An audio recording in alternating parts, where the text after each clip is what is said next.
Hey everybody, Meteorologist Andrew Wilson back live again to give you another update on this storm that had gotten removed from a severe thunderstorm warning, but then intensified again and is now considered severe, making its way through parts of Comal County. So again, a very strong storm just moving over Canyon Lake. We have the possibility for some large hail associated with this storm. Thankfully, it's not as big as what it was earlier, kind of when it was just west of Canyon Lake. I believe that's kind of near Startsville and also maybe the Fisher area, maybe kind of just south of Fisher. We had the possibility for quarter-size hail, and then that moved right over Canyon Lake, and thankfully it looks like the hail core has shrunk a little bit, but we still have a possibility for strong winds associated with this storm. Let me show you what I'm talking about. Some of these spots where we have the brighter green, and then also there's a little bit of rotation that we're keeping a close eye on. You may notice it right here. Here's the thing, it's not as easily seen as other times where we would have circulation.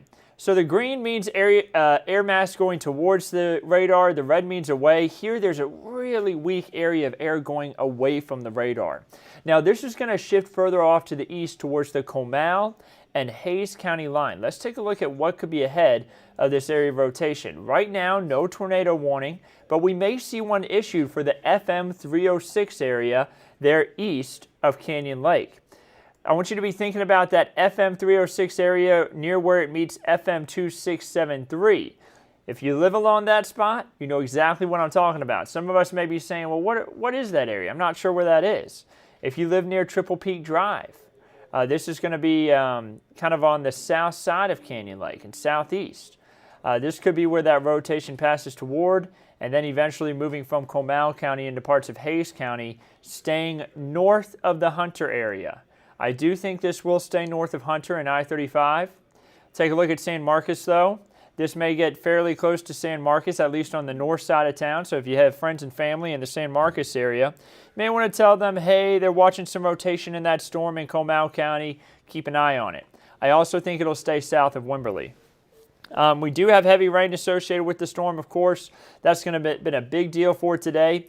We've had a ton of rainfall stretching further on off toward the west. Take a look at parts of Bandera County. Take a look at near Medina Lake, spots where they've really needed the rainfall. It's been very heavy at times, 2.3 inches just over the last 24 hours. Parts of central Bandera County, 1.5 inches. You see over towards Real County. Northern Real County showing about 2.1, so very heavy rainfall at times. And again, it's been much needed rain. Now we still have this just one severe thunderstorm warning, and this is going to go on until about 3:45 p.m. Canyon Lake is in the thick of it right now, and the strongest part of the storm again expected to move from Comal County into Hayes County, and I do think it will impact Kyle. If you know where Kyle is, it's getting closer on toward Austin, and maybe also the Buda area to go along with it. Is it raining in San Antonio? The answer is yeah. Parts of San Antonio are seeing heavy rain. Thankfully, nothing severe in San Antonio. And for those in Seguin, you know, we're going to have to keep a close eye on this storm over toward northern central portions of Wilson County. Right now, no damaging hail, no damaging winds associated with this. But as it continues to move north, that is going to move through Seguin. So if it does intensify, we may see a strong storm impact the Seguin area. Hope just asked, what are we expecting for Seguin? You're probably hearing me give the updates a little bit later than after I give them. Sometimes the connection can cause it to, you hear the updates maybe 15 to 30 seconds a little bit later from when I initially said it, but you just heard me give those updates. How about San Marcos? I think that the stronger part of the storm is going to hit San Marcos. The area of rotation, though, that I'm concerned about, I think is going to stay north of San Marcos. Maybe still hit the north side of town, though. If you're on the east side of I-35, I don't think you have as much of a concern as if you're on the west side. Of course, the west side of I-35, that's the more populated side of San Marcos. What time will it hit Seguin? My daughter has softball tournament at 6. Well, I'll tell you now, there's the possibility for this one storm that's down in Wilson County to hit there probably within about an hour. But we're going to have more chances for storms tonight. So the likelihood of the softball tournament is going to be pretty low. Plus, unless they have a way to keep the fields dry, it is going to be very, very soggy. And they may want to just call the tournament based off of how wet the field has gotten. Maybe really puddled up with water out there. So I would keep in contact with those coordinators for the softball tournament. I hope they can still have it. And if they do have it, I hope it can be held safely. Let's see here. Any more coming to Bandera? The answer is you have a chance for more storms, but you're not even in the tornado watch that is currently issued right now for areas from Bexar County, Kendall County to Atascosa County, and further off to the east. That tornado watch actually does not include Bandera County, doesn't include anybody really off to the hill country other than Blanco and Kendall counties. And then you see it stretches up the I-35 corridor for all the way up through Comal, Hayes, Travis, and Williamson counties. How about Pearsall? The answer is I think you're going to be fine. Maybe a few showers here and there, but nothing too severe down your way. Patrick wants to know what the weather looks like tonight. I think we're going to have another bout of strong storms possible, mainly for that I-35 corridor and further off to the east. And I just said Pearsall. I don't think you're going to have any concerns. I don't think you're going to have any concerns with that second bout either, but you may see some rain from it. When I say the I-35 corridor, I'm mainly talking about from Atascosa County through Bexar County, and then you see up there through parts of Williamson, Travis, Comal, and Hayes County. That's going to be the area that we watch the most. William wants to know about Port Lavaca. You could have some strong storms down your way. Thankfully, the tornado watch does not include Port Lavaca. Bastrop County is included in the tornado watch. Dina, thank you for asking. You have a tornado watch until 9 p.m. because some of these stronger storms are going to be shifting off to the east and northeast, closer on towards Bastrop. I'll go ahead and zoom down in for you, and you'll see exactly what I'm talking about. These storms are going to be moving right off toward the east here and continuing just off to the northeast and eventually impacting the Bastrop area.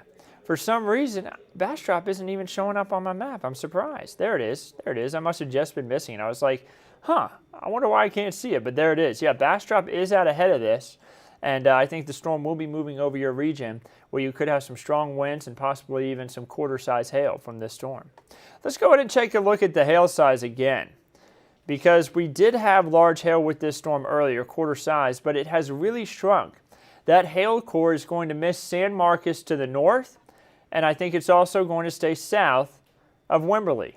Maybe actually, now that it's turned a little bit more to the north, it may actually impact Wimberley. Maybe some penny-sized hail there in southern Hayes County. Just be ready for that. What about Bexar County inside 410? Right now, just regular old showers and storms for inside 410.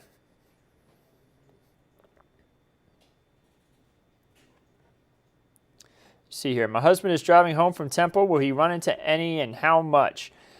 Teresa, I used to live in Temple, and I can tell you now he is going to run into some stormy conditions.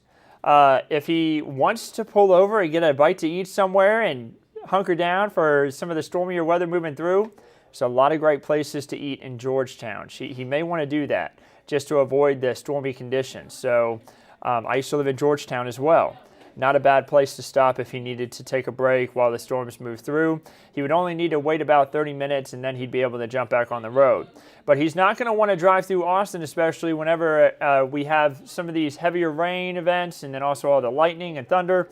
And then also he could encounter that if he's anywhere from South Austin all the way down through San Marcos and New Braunfels where we have really stormy conditions. If he can wait just about 30 minutes to an hour, these storms will head off to the east, and he should be able to travel pretty easily from Temple down toward San Antonio again.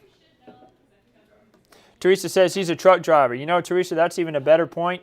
Some of these strong winds, you know, they can really blow the trucks around on the interstate and whenever we have these severe thunderstorm warnings. So if you wanted to pull over, I know that there's a rest area that is north of Georgetown, between Temple and Georgetown, kind of closer on towards Gerald. There's a rest area, and he should be able to pull over there, take a little bit of a break, and then finish his drive back down to San Antonio. So thanks for that, too. Giving me, making it so I can really personalize that for you. But yeah, there's a rest area there right near Gerald, and also a truck stop that he could stop at to go along with it. See here, travel from Fredericksburg to Von Ormy. The answer is, I think you're going to be okay. You're going to come into a few bouts of heavy rain, a little bit of lightning, but nothing severe for you.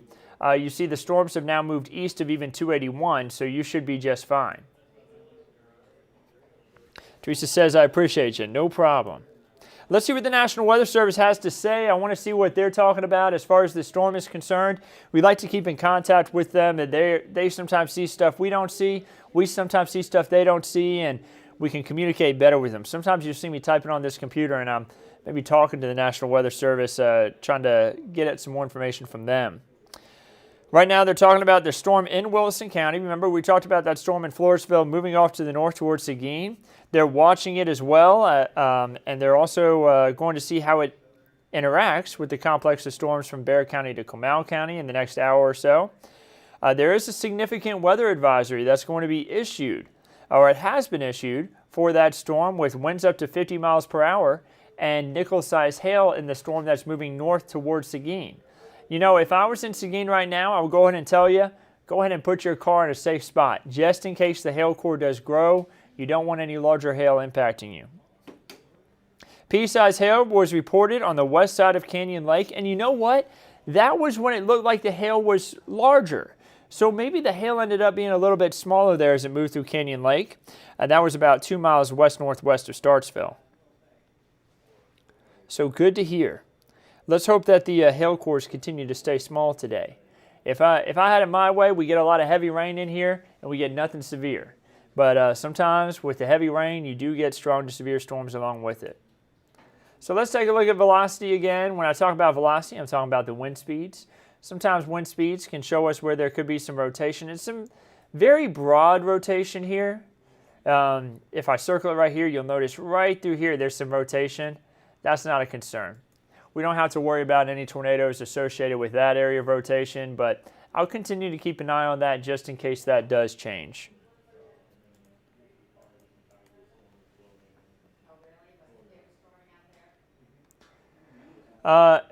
Aaron wants to know, threat for Canyon Lake. I'm stuck under a gas station awning. Aaron, just stay where you're at right now. Nothing too serious. Yeah, you do have a severe thunderstorm warning, but the possibility of 60-mile-per-hour winds, that's mainly east of where you are now. Probably still some really strong winds where you're at, but the stronger part of the storm now to your east, and I would just stay where you're at for about the next 30 minutes, and then after the next 30 minutes pass, you're good to go ahead and continue on your way. Just be careful of some flooded roadways, some really wet and puddled up water on some of the roads. You just have to be careful of that. Wind and rain in Cibolo with a lot of thunder. Katrina, thank you so much for that heads up. What more to expect in Timberwood, Bulverde? It was pretty bad for about a half hour, from about a half hour ago. Yeah, you had some of the stronger parts of the storm move through your region. It's going to be off and on bouts of heavy rain with a little bit of thunder here and there, but nothing like what you dealt with earlier on. Should be a lot quieter now with just a little bit of rainfall that continues to kind of help out the aquifer here and there. Anything in Crystal City, let's zoom out. So I've zoomed out here to kind of show off a little bit more area. You notice that we do have a lightning strike, it looks like, that just occurred into parts of Frio County there. So you see no storms nearby, but some of these storms are so electric that they're shooting off lightning strikes way away. That could have come from our storm that's in Bexar County, but I think it's more likely that that lightning strike may have come from a storm in Mexico. We have some intense storms in Mexico right now that may be shooting off lightning bolts pretty far away. We may also have a storm that has formed there, and we just can't see it on radar yet. It may be forming very quickly, so we'll keep an eye on that. But right now, Crystal City, not much of a concern. Those storms across the Rio Grande, I think they continue on a south-southeast trend, and I think they miss the Kent Spy viewing area. Maybe barely sneaking into Webb County below Laredo, but I think that's about it. So our main concern is still these storms in Comal and Hays County. I see a question about hail in New Braunfels. Could I see hail in New Braunfels? And the answer is yeah. We're seeing about penny-sized hail that's about to move through New Braunfels. This is going to impact the I-35 corridor from New Braunfels all the way up through Hunter and then into parts of Hays County. Thankfully, the hail is smaller. We're talking about pea to penny size, but that hail core could still grow, and if it does, I'll be here giving you an update on it. Don't worry. Let's hope it still stays small, though. JBSA, Lackland has some thunder. Yeah, we do have a few storms down towards Lackland at the moment. Go ahead and look down there, and you'll see that there is one lightning strike that's occurred in the last 15 minutes. And then you see the more intense storm, though. Again, this is the only really intense storm that we're dealing with right now, stretching from Comal County into parts of Hays County. I'm still watching this storm down toward Wilson County, moving into Guadalupe. Let's check out the hail core on it. Still small. That's what I like to see. There is a significant weather advisory on this storm. And when I say that, that basically means the National Weather Service sees that it's a strong storm, and they're watching it real close just in case it does intensify strong enough to go severe. But right now, it is sub-severe. In other words, it doesn't have the characteristics of a severe thunderstorm. So it is strong, a lot of lightning, a lot of heavy rain, but not as much of a concern as like what we have right now for parts of Comal into Hays County. Just solid rain here in Universal City. Yeah, Timothy, we had someone asking earlier about going fishing over there in Universal City, and I said, you may want to hold off because we do have some thunderstorms that's going to be possibly impacting Universal City here pretty soon. Right now, just rain, but you could end up having a little bit of thunderstorms activity too, a little bit more lightning. What are the wind speeds near New Braunfels and Hunter? Let's take a quick look at it. Right now, it looks like we could be having about maybe 50 to 60 mile per hour winds in a pocket here north of Hunter.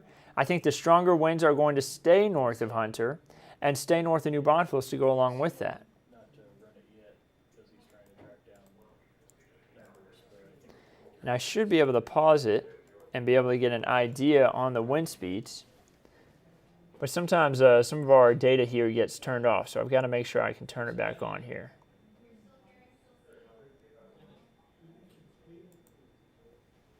How about south of Seguin? Marissa, yeah, again, we've been talking about that strong storm. Thankfully, that is not severe. We're going to have to keep a close eye on it, though, to see if it does intensify a little bit more, but right now it is not as much of a concern. That's the good news. If that does change, don't worry. We're going to get a little bit more focused in on it, but right now, not as much of a concern for that storm.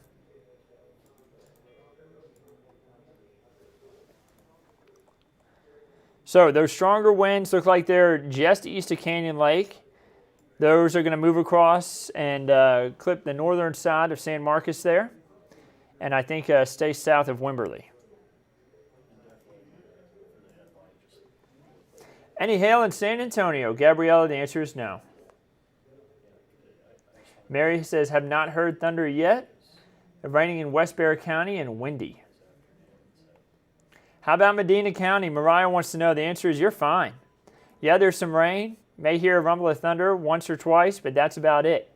No issues in Medina County tonight. And I bet everybody in Medina County is really excited to hear that because y'all have had enough of it over the last few weeks.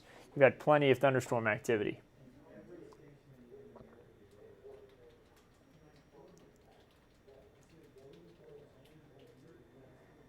So we still have the flash flood watch in effect for the region until Thursday at 1 p.m. And then we also have that issue with the tornado watch in place until 9 p.m. So I just had something come across my phone from the National Weather Service. I'm seeing if they put it into chat as well. They did just mention that they're going to continue with the severe thunderstorm warning. The hail is now expected to stay below a quarter of an inch. Now, or excuse me, the size of a quarter, not which is below an inch. That's what I was about to say, but I accidentally said quarter of an inch. It's expected to stay below the size of a quarter, which is about an inch big. Now, if it is below the size of a quarter or below the size of an inch, it's considered a sub-severe thunderstorm. That's one of the qualities that a thunderstorm has to have in order for it to go severe. It has to have quarter-size hail. But it looks like they have said that the hail is now smaller than that. They still expect 60-mile-per-hour winds in some spots. So they're trying to say that, they are saying that it is still a severe thunderstorm with that qualification. So they're going to continue this until 3:45. I see the question, any tornadoes in San Antonio? No, not right now. We're fine. No issues with that in San Antonio. They do mention how a little area of low pressure is trying to form there right along the Wimberley area. And I'll show you what they're trying to talk about. There is some spin. It's broad spin. We talked about this earlier. I don't think it's tornadic spin, but it's broad spin. And there's something important to know about whenever you have any spin in the atmosphere, you do have the possibility for tornado development later on. That's why the tornado watch is in place. Right now, there's no concern with it. This is at the Comal County, Hayes County line. This meso low is located right here. So we have winds kind of going in this direction. And then it's kind of spinning around right there. The radar site, located in New Braunfels, is located right here. And you see the winds just kind of swirling around here further on off toward the north. So that's letting us know there is a little bit of a meso low starting to form, or a small localized area of low pressure. And that's going to continue to move out of the KENS 5 viewing area. Hayes County, San Marcos, and into Kyle, that's going to be impacting more of areas closer on towards Austin. So the strong to severe part of this storm is starting to move out of the region. But guys, I'm going to stay on this until they actually get rid of the warning. Weather Chief Bill Taylor, he's live on KENS 5 right now giving an update on this storm too. If you're looking for him, he has the updates there to go along with it. Will it rain again tonight after this storm? Marie, that's a good question. The answer is it's likely. We're likely to see more rain after this storm. Looking further on to the south, you notice some of these showers starting to get going in southern Bexar County. These are going to continue to build off to the north. And so we're going to see a long period of time here where we're going to have showers building from the south of the city, moving over San Antonio, and then continuing their way off into parts of the I-35 corridor, and then maybe even into far eastern portions of the hill country like near Canyon Lake, over towards Hayes County, and then also up toward parts of Blanco County. So Kendall, Comal, Hayes, Blanco. What about Gonzales? Right now, no big issues for Gonzales. We're watching some shower and thunderstorm activity to your south. And that one storm to your west, closer on to Seguin, I'm willing to bet that once that storm passes through Seguin and gets into northern Guadalupe County, it will likely interact with the other storms to the north and intensify. And we may see it go severe. But I think that will happen after it makes it through Seguin. Let's take a look at hail size right now in northern Wilson County, possibly some pea-sized hail. And actually, let's take a look now over towards New Braunfels.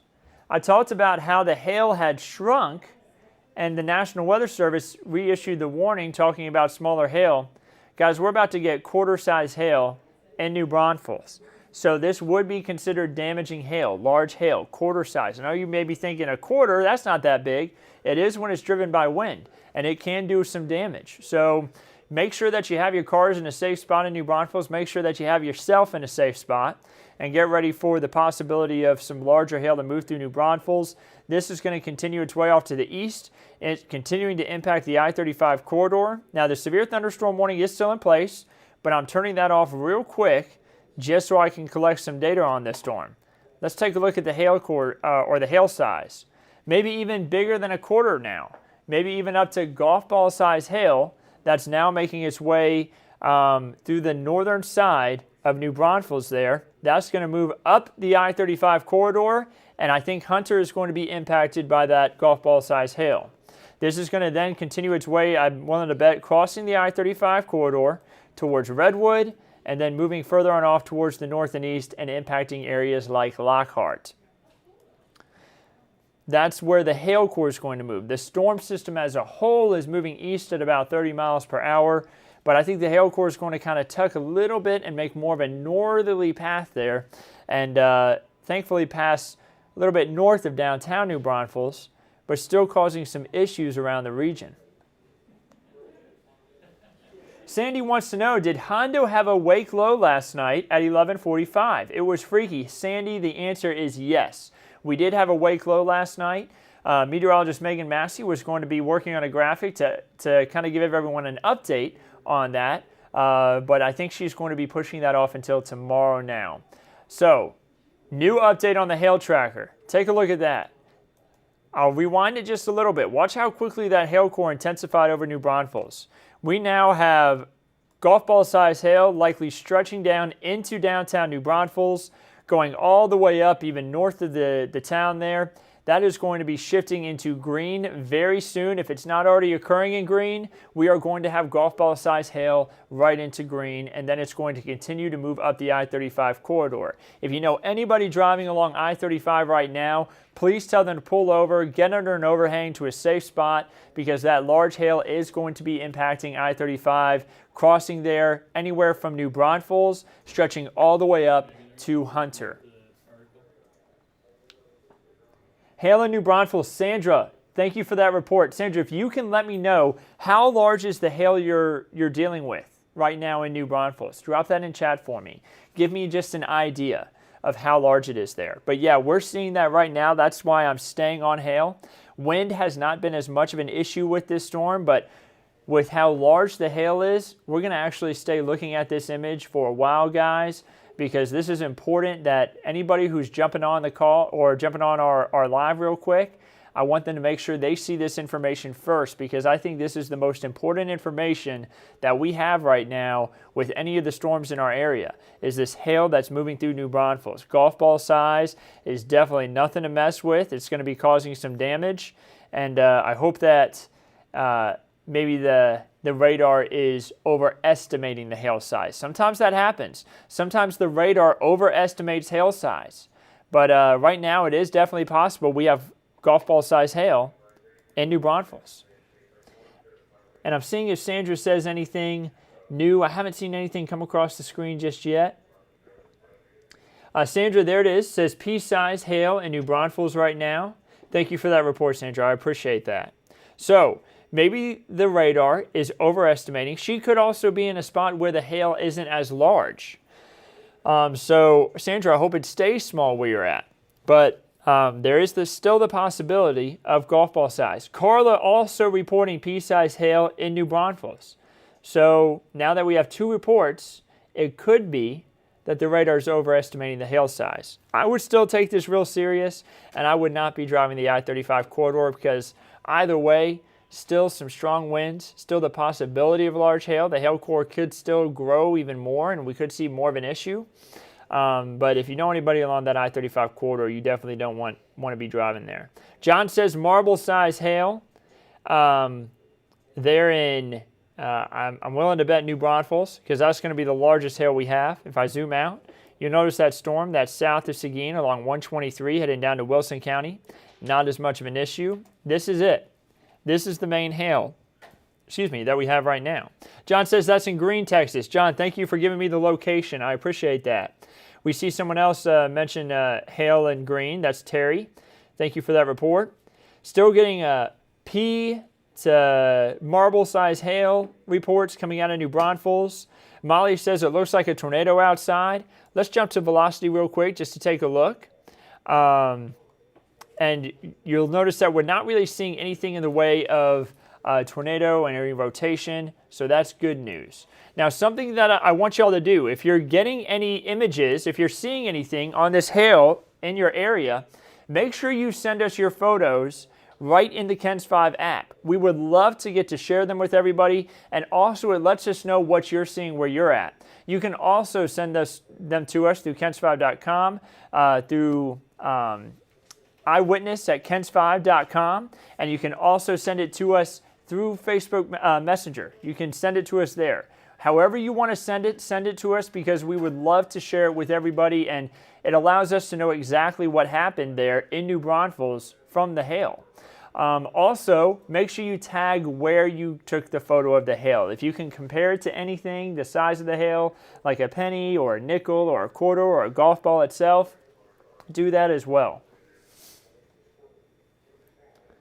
Where's the best place to be right now if you're in New Braunfels, Tyler? The answer is inside, anywhere.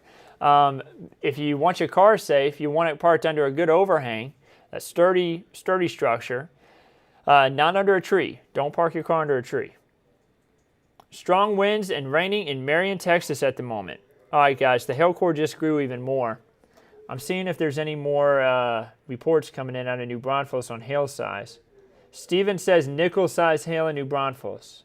Guys, Terry says got video of hail in green. Terry, send that to us. We would love to share with everybody, and of course we'll give you credit for the video that you took. Send it to us either through Facebook Messenger or of course through the KENS 5 app or kens5.com or eyewitness at kens5.com.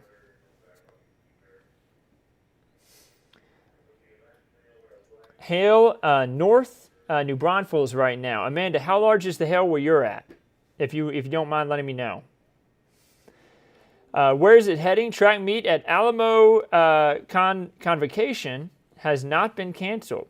Martha, this part of the storm is staying north of there, but you could still have more storms and some lightning and heavy rainfall for that area. Gonna hit Southtown near 90. I see that question, Cindy. The answer is no.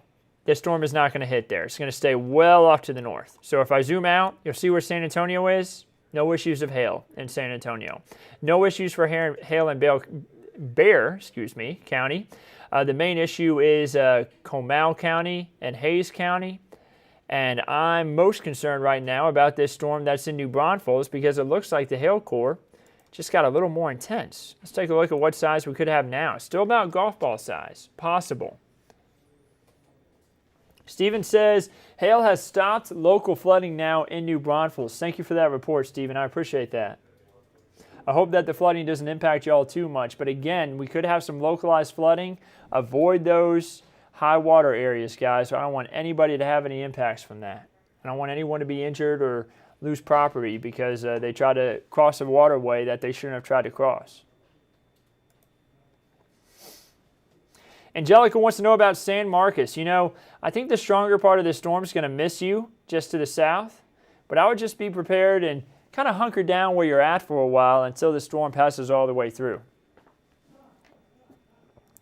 Dixie wants to know, why are we getting so much hail lately? Dixie, it actually comes from the fact that we're getting a lot of strong storms.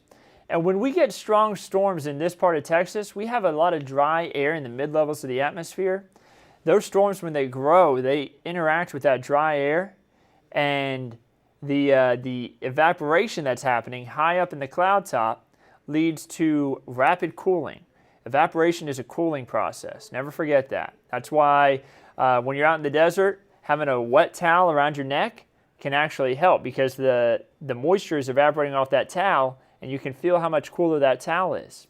But with that rapidly cooling air in the top of the thunderstorm from the moisture being thrown up higher in the atmosphere, it allows for really cold cloud tops, and you end up having hail form whenever you have a strong updraft making hail form. That's why we are more likely to have large hail here in this part of Texas compared to, let's say, Atlanta, Georgia, because we have drier air in our atmosphere. I think it's kind of an extension of... It is wild in New Braunfels right now. Johnny, if you could tell me just what you're seeing. You know, how large is the hail? I actually have it open right now. Terry said, sent a video to Messenger. Hope I did it right. Terry, thank you so much for sending it to us. Pea-sized hail, briefly, on the hill above Landa in New Braunfels. When will this storm blow by? Give it another about 15 to 30 minutes. Sounds like a tornado outside, Jesse says. No tornadoes right now, though. Hope saying Seguin just got put under a severe thunderstorm warning. Let's go ahead and take a look at that. Looks like areas just north of Seguin were included in that. And the National Weather Service, this is actually very important. The National Weather Service issued this severe thunderstorm warning not for the storm coming up from your south, but for the storm that is moving through New Braunfels. That is why there is a severe thunderstorm warning issued for parts of Guadalupe County now. So this also stretches into Caldwell County. So Luling, Lockhart, they're included in a severe thunderstorm warning. And this is for this storm that's moving off to the east at about 30 miles per hour. And the main issue with this storm is this big hail core. That's why they issued that severe thunderstorm warning. So it looks like possibility of golf ball size hail is still there, but man, I'm happy to see that we haven't had anybody report that just yet. Tyler's wanting to know, is there a tornado in New Braunfels? The answer is no. I'll look at rotation again. I don't see any signs of a tornado, but you did have 60-mile-per-hour wind gusts. So yeah, really strong winds. You had big hail go through, but not seeing anything associated with a tornado right now through Comal County. That part of the storm now, the most intense part, is starting to move into portions of Guadalupe County, very northern Guadalupe County.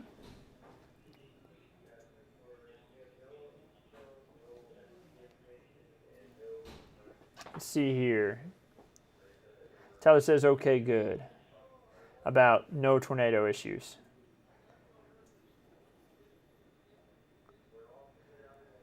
Let's see here. Is the south storm coming my way?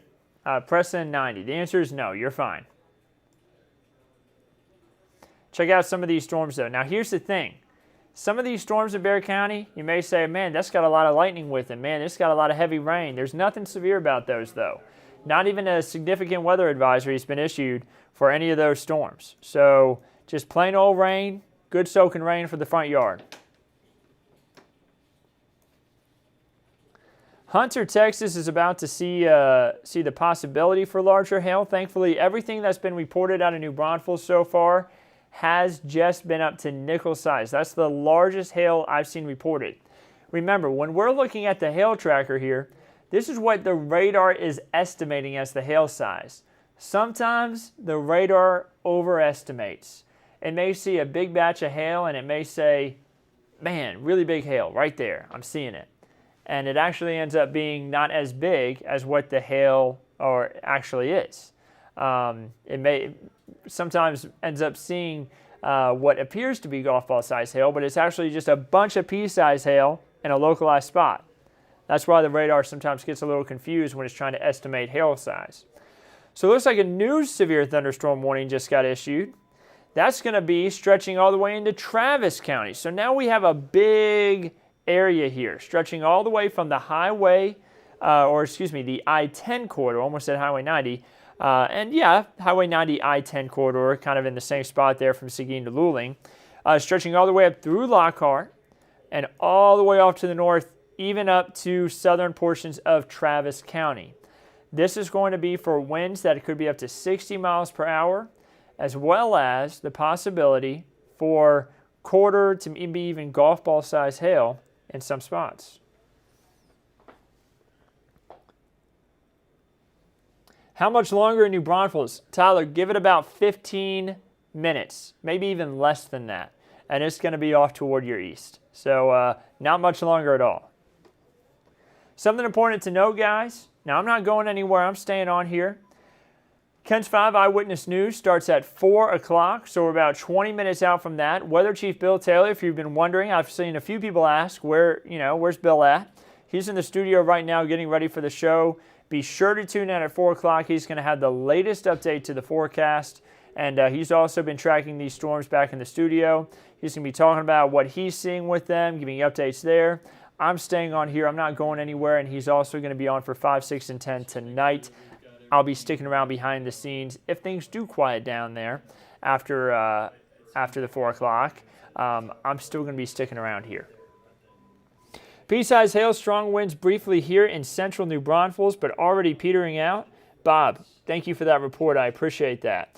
If anybody's seen hail out there in New Braunfels, let me know how large it was where you were. Right now, the largest report I've had, nickel size. And I hope that's the largest report that I get for the rest of the night. I don't want to hear about any large hail that's impacting anybody. And, well, I do want to hear it if it happened, but I hope it doesn't happen is what I'm getting at. Casey says, what about Del Rio? What's going on for us? I do want to zoom out real quick and look over there just to show you what's going on across the Rio Grande. There are some storms. They're going to miss us to the west. They're traveling about due south-southeast, and they will not be impacting Eagle Pass. They won't be impacting Del Rio. Shouldn't be impacting Kinney County either. So that's good news. Catherine says quarter size hail off of 306. Catherine, thank you for that report. OG says, fix this, please. I have things to do. I know. It's just been so stormy recently, especially for anybody in the construction industry. Man, this has been a tough past week. And this next week, it just looks like we're going to continue to deal with off and on showers and storms, causing more issues. So we do have a report of quarter-size hail now. That is the largest hail that I've seen reported so far. Catherine, I appreciate that report. Getting reports of still heavy rain falling in New Braunfels, up into Hunter, and now approaching San Marcos.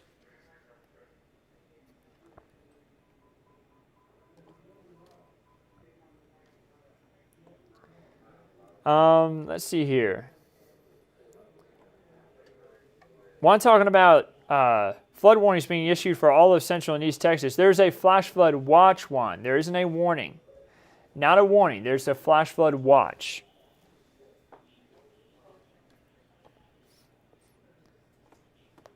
Just got dark here in San Marcos. Yeah, this storm is right on your doorstep. You are under a severe thunderstorm warning, and you do have that possibility for some larger hail. That has been the big issue with these storms. It looks like the largest of the hail just passed through Green and now is approaching Hunter and will be moving on toward maybe Redwood. I think it's going to get pretty close to Redwood there, just east of the I-35 corridor. Eric wants to know, is the tornado watch going to end at 9 p.m.? The answer is yes. Ida says, my garden will love the rain, but praying there is no hail. Yeah, I agree. The rain's been great for the gardens, but we don't want any hail. Lauren is asking about Gonzales. Looking down towards Gonzales, you're fine. Nothing severe for you, but if you weren't wanting rain, I do have some bad news. You are going to get some rain, but honestly, we could use the rain there in Gonzales, so you are going to get some showers and storms through there. Nothing severe, though, right now. Really dark and wind is picking up in San Marcos, according to Amber. Amber, thank you for that report. 2 1/4 inches of rain in Green. Terry, thank you for that. That's really good, much-needed rain for that area. Great to hear it. I just wish y'all could have gotten through it without any hail to go along with it. How's shirts looking for the rest of the night? And thank you for your time, sir. The answer is you still could get a few more bouts of showers there down to your south. But as far as the severe weather, I think it's now moved kind of east of shirts. Just don't be surprised if you hear a few rumbles of thunder. And also don't be surprised if you end up with a little bit of rain overnight. But as far as the stronger storms, I think they've now started to push more to the east.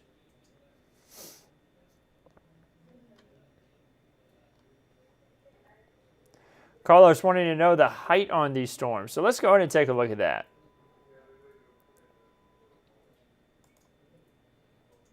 Some of these storms are going to be pretty tall. They're likely I would say they're probably about 50 to 60,000 feet at the largest. So I got to adjust a few things here. Just give me one quick second in order for us to be able to get a good reading on the height. Oh.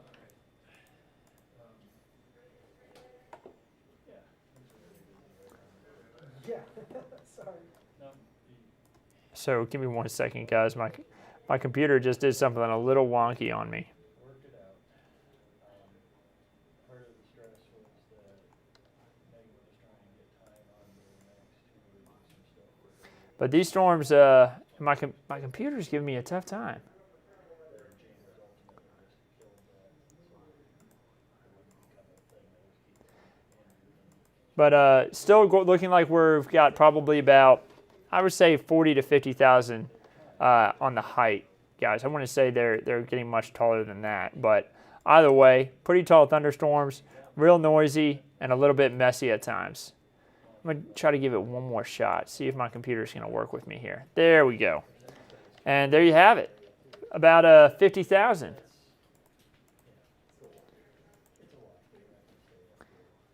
Let's tilt the camera just a little bit more. See if it'll work with me. Man, come on. There we go. So, yeah, jumping up to about 50,000 right there. Maybe 60 in some spots, but that gives you a good idea. Man, these are really tall storms, and if they're that tall, they're finding cooler air higher up in the atmosphere, and that's why we're having hail form in some spots.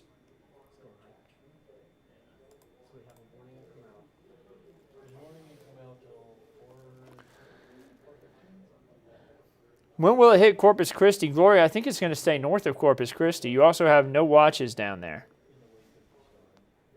Terry says temps are nice behind these storms, now at 66 degrees there in green. When is this going to hit College Station? I would say you still have maybe about an hour to 2 hours before this hits College Station. I want to take a look at the hail core again, guys. Give me 1 second. So the hail core now into Hays County, south of San Marcos.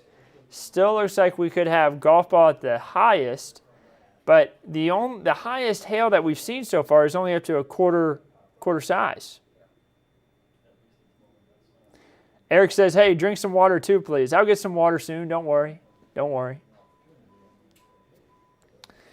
It's pouring, lightning, and super windy now in San Marcos. Yeah. That you're getting some of the more intense parts of the wind part of the storm right now, and also associated with all those windy conditions, we also have a lot of lightning in that part of the storm. You may see a little bit of hail too within the next 10 minutes. Let's take a look at velocity. Take a look at the winds. And man, we've got really strong winds that just moved through areas north of Seguin into Guadalupe County. Moving along the I-10 corridor, that's going to be moving toward Luling. We also have some strong winds closer on to San Marcos.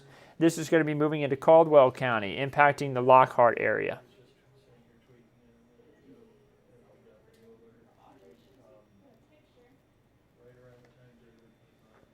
What about McQueenie? Catherine, thank you for that question. Right now, you have very strong winds that just passed through McQueenie and likely still going through there. And those are going to continue to make their way just off toward your east. Thankfully, I think a bulk of the stronger winds were just off to your north, and the hail also stayed just off to your north. Now, you're still dealing with showers and storms, but the more intense part of that thunderstorm has now passed your region. My son is being hammered with hail between San Marcos and Geronimo. Teresa, I'm sorry to hear that. Yeah, I mean, that is the possibility of large hail is pretty much right there. If I bring that back up, you'll notice San Marcos, Redwood, Hunter, kind of between all those spots. That's where we're seeing some of the larger hail. That's the hail core right along 35 and then 123. Teresa says he can't even see in front of him. Teresa, I'm sorry to hear that, man. I hope that he ends up not having too much damage to his vehicle right through there. Mike says, my stepfather was driving near New Braunfels and said there were cars flipped over. Mike, we'll try to get more information on that. Thank you for that report. I hope that's not the case, though. So again, if you're just now joining us, we do have a severe thunderstorm warning for parts of Caldwell, Guadalupe, and now far eastern sections of Comal County. That does include Hunter, but I will tell you now the stronger part of the storm is pretty much now east of Hunter and has moved into southern portions of Hays County. We also have another severe thunderstorm warning just north of the KENS 5 viewing area into San Marcos, Buda, and stretching all the way up towards Kyle. That's for Caldwell, Hays, and southern Travis County until 4:45. So I think that this severe thunderstorm that is going to move into parts of Caldwell County, I think it's going to stay north of Gonzales, maybe clip the northern portion of Gonzales County, there north of I-10, but I think Gonzales, you're going to be fine yourself, the town of Gonzales. It's still partly in ours. Yeah, I'll definitely read through that one. See here. I think stay on Matt's and Tom's shows. Is rain now in San Antonio? Is it going to rain more tomorrow and all week? Yes.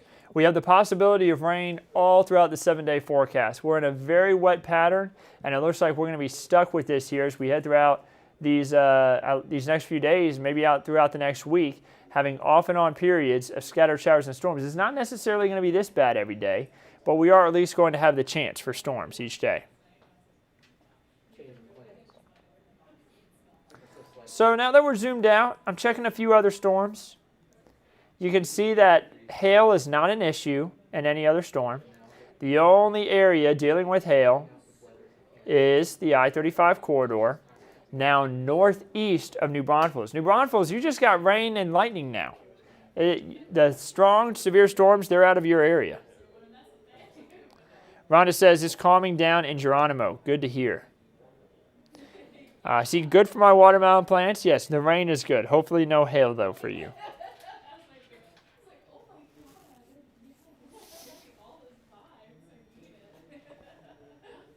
So it does look like the hail core has shrunk just a little bit there near Redwood. Let's hope that continues as the storm moves east.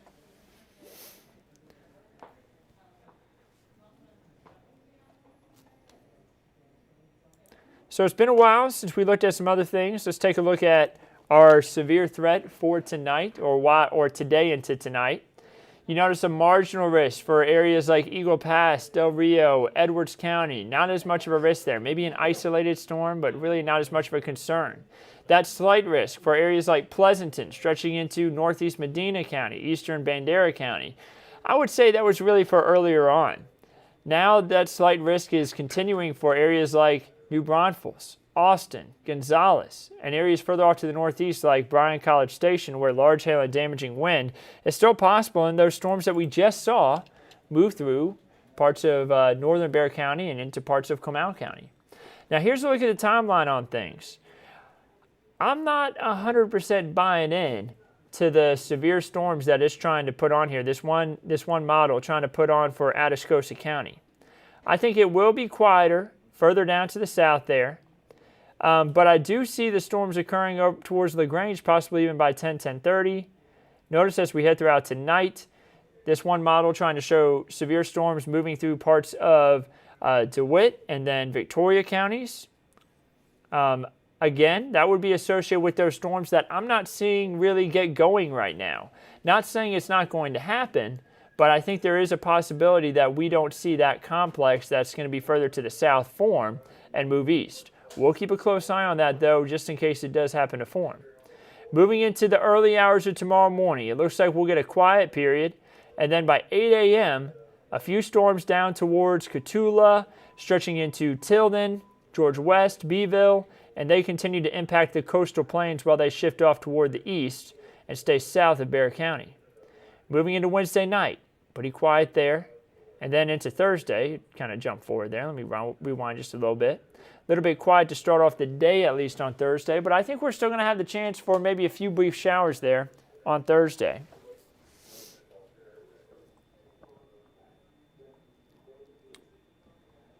So the amount of rain we see could be anywhere from 1 inch to 5 inches really over the next 7 days. So significant rainfall going to be possible with all these showers and storms. And remember, we do have a tornado watch in place until 9 p.m. for a few of our counties. And I can actually bring that up here real quick. You see that tornado watch from Atascosa into Wilson, Carnes, DeWitt, Gonzales, Lavaca, Bear, Comal, Guadalupe, Kendall, Blanco, Hayes, Caldwell counties, and stretching up even into Bastrop, and Travis and Williamson counties. And again, that's a tornado watch, not a warning. It means conditions are favorable for tornadoes to possibly form, but doesn't mean one's occurring right now.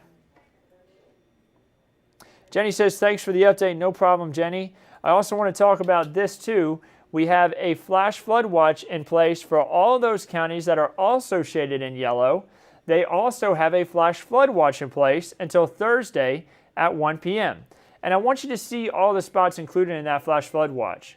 Gillespie County, down into Kerr County, Bandera, Medina, stretching down into parts of Frio County, LaSalle County, down to Webb County. And everyone east of that is under a flash flood watch until Thursday at 1 p.m. due to all the bouts of heavy rain that we're going to have possible until then. Brianna wants to know if there's anything going on for northern Atascosa County. Right now, no issues there. Just run-of-the-mill showers and storms, but nothing severe right now in Atascosa County. Just good soaking rain. So Seguin, right now, it looks like some of the storms have kind of merged together just off to your east. You may get out of this pretty unscathed. You may have gotten a little lucky there with the worst part of the storms missing. You're still going to get showers and storms. Don't get me wrong. But the stronger part looks like it just missed Seguin and will continue its way just off to the east. Rhonda says the yard is flooded again.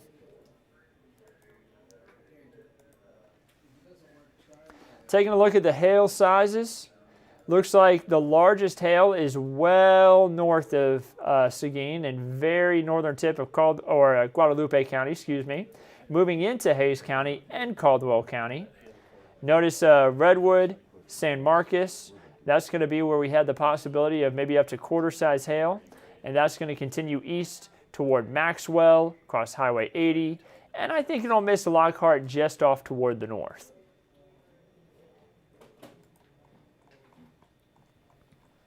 So you've seen that the general trend of these storms, they really got going hours ago off toward the hill country, and they intensified more and more as they shifted off toward the east. And once they got close to that I-35 corridor, really the 281 corridor, they kind of intensified a little bit more. And now they're, of course, impacting that I-35 corridor, especially for areas that are from the San Marcos region all the way up toward Austin. What about Somerset and Lytle? Right now, no issues for you, Elizabeth. A little bit of heavy rain at times and a few bouts of lightning and thunder. That's about it. Not seeing anything too serious for your area. We do have some heavy rain, though, for that part of the county, not far from you. We are seeing some strong storms west of the Rio Grande, too. Those are actually starting to fizzle out a little more. And like I said earlier, but if you're just now joining now, I think those stay on the other side of the Rio Grande at least until they get into southern Webb County. Then they may shift further off to the east.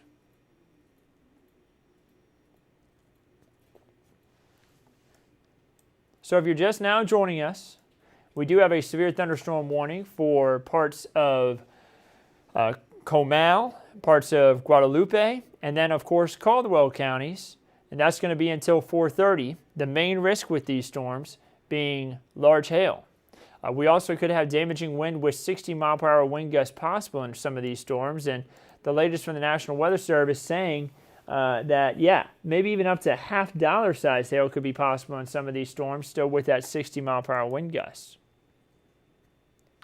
So the National Weather Service in San Antonio did just issue a flash flood warning for Comal County, and that's going to be because of all the heavy rain that we just had through that severe storm that passed through Comal County. I haven't seen it pop up on my map yet, but they're saying that they got 1.73 inches in New Braunfels from those storms, and I know other parts of the county saw even more. So let me go ahead and make sure we can get that information to pop up on the screen here. Give me 1 second, guys. But yeah, now a flash flood warning in place for Comal County. And here's that information. That flash flood warning now in place stretching, including the towns of Bulverde, Canyon Lake, stretching down the Guadalupe River there towards New Braunfels. Could have a lot of water moving through there. This is not a flood warning for the river, but a flash flood warning in place could lead to a lot of water rushing into the river, so we'll have to keep an eye on the river levels too. The flash flood warning until 7 p.m. So they issued this for about 3 hours. And let me tell you why.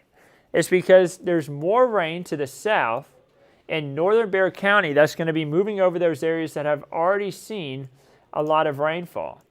Let's take a look at what the radar is estimating for the rainfall totals in some of these spots. Radar estimated there northwest of Bulverde 2.1 inches. Right around Bulverde 2.3. Near the Canyon Lake area, widespread 1.5 to 2+ inches. That much rainfall could definitely lead to some flash flooding, especially in that area where it's really hilly. All that water kind of just goes down into the creeks and into the valleys and right through a lot of the, moves through the rock and just causes some flooding concerns fairly easily. So we'll have to keep a close eye on that. Again, though, that is a flash flood warning until 7 p.m. for Comal County. Let's bounce it back to the severe thunderstorm warning that we are dealing with. Again, the stronger part of the storm does appear to be moving now into Caldwell County. The hail core has shrunk considerably. I want to see what the National Weather Service may be saying about the storm, see if they're agreeing with me. So I'm reading this right now. Folks in Luling should be prepared for the strongest winds now. And we are still monitoring the meso-low over Kyle and Hays County. The core winds in Hays County are currently north of San Marcos. So they're talking a lot about the winds because they're likely seeing the same thing that I'm seeing, where the hail does not appear to be as much of an issue anymore. Now it looks like really strong winds, especially in San Marcos and Kyle. Now they were talking about a meso-low, and you may be wondering, what is that? Well, I want you to look at the spin that we have right here. Notice the winds kind of spinning around like this. That is a meso-low. And what that is telling us is there's really strong winds through there. And that's not the only part of the storm where we have strong winds.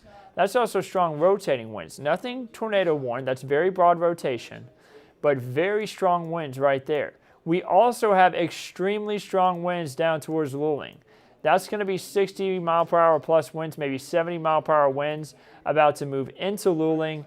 And then I think the strongest of the winds stay north of Gonzales, but Gonzales may see some strong winds too. This will continue its way off to the east and move down the I-10 corridor.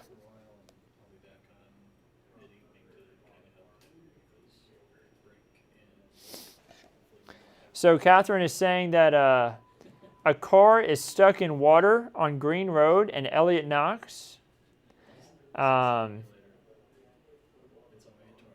Accident at 46 and 35. They didn't say in the pic. They talking about how there's a lot of accidents and issues in Comal County.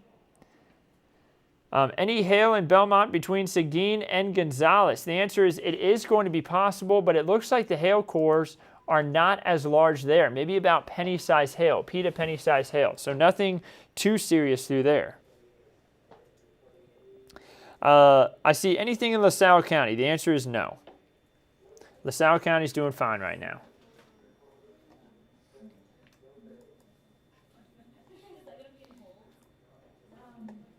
So yes, still these strong storms, guys, and now it looks like it's moving more into parts of Caldwell County, Luling, Lockhart, two of the big towns there in Caldwell County. You need to be ready for strong winds and also the possibility for large hail. No tornado warnings right now, but a tornado watch is in place, meaning that conditions could be favorable for tornadoes to form within these storms later on. Something we're going to have to keep a close eye on. Nicole wants to know about Canyon Lake. Canyon Lake's fine. You're going to get some more bouts of heavy rain and maybe a little bit of lightning, but nothing severe for Canyon Lake now. And honestly, we're about to see Comal County trimmed out of this severe thunderstorm warning. So the National Weather Service probably working on that right now to redraw the severe thunderstorm warning, and it will likely not continue for Comal County, but we will see the severe thunderstorm warning continue for Guadalupe County, as well as Caldwell, Hayes, and Travis County.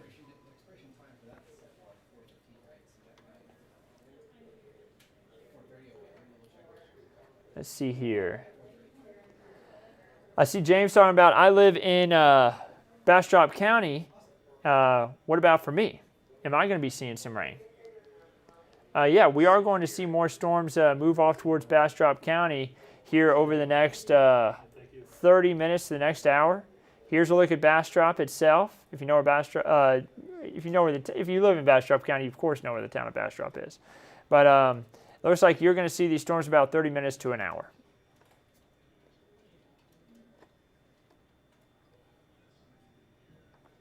Coming down in Stockdale.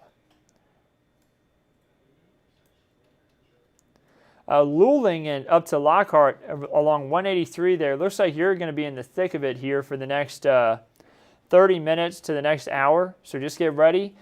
Be kind of sitting down wherever you're at. Take a little bit of a break. Enjoy the rain outside, but also just make sure you're safe because remember, we could be dealing with strong winds in some of these storms, and also hail could be an issue. So just make sure you have yourself safe over the next 30 minutes to next hour. Deborah's wanting to know about Bexar County. No issues for Bexar County, guys. Just we do have a pretty good storm that's located on the east side near St. Hedwig. There's no real hail concern with that. Maybe about pea-sized hail. You see the hail core actually just shrunk there southwest of Livernia with the latest radar update. No big issues from that storm. But we'll keep an eye on it just in case something does change. I expect the bigger issue, though, to continue with these storms up to parts of Guadalupe, Hayes, Kendall, and Travis counties. Now, I mentioned earlier, the severe thunderstorm warning is pretty much over for Comal, and it is now. Comal County no longer under severe thunderstorm warning, but it does continue for Guadalupe County and Caldwell County, and that's until 4:30 and until 4:45. And Hayes County is included in the until 4:45 warning. Nicole wants to know, is there more coming to Canyon Lake? The answer, no. Maybe a few more showers and storms, but not seeing anything severe.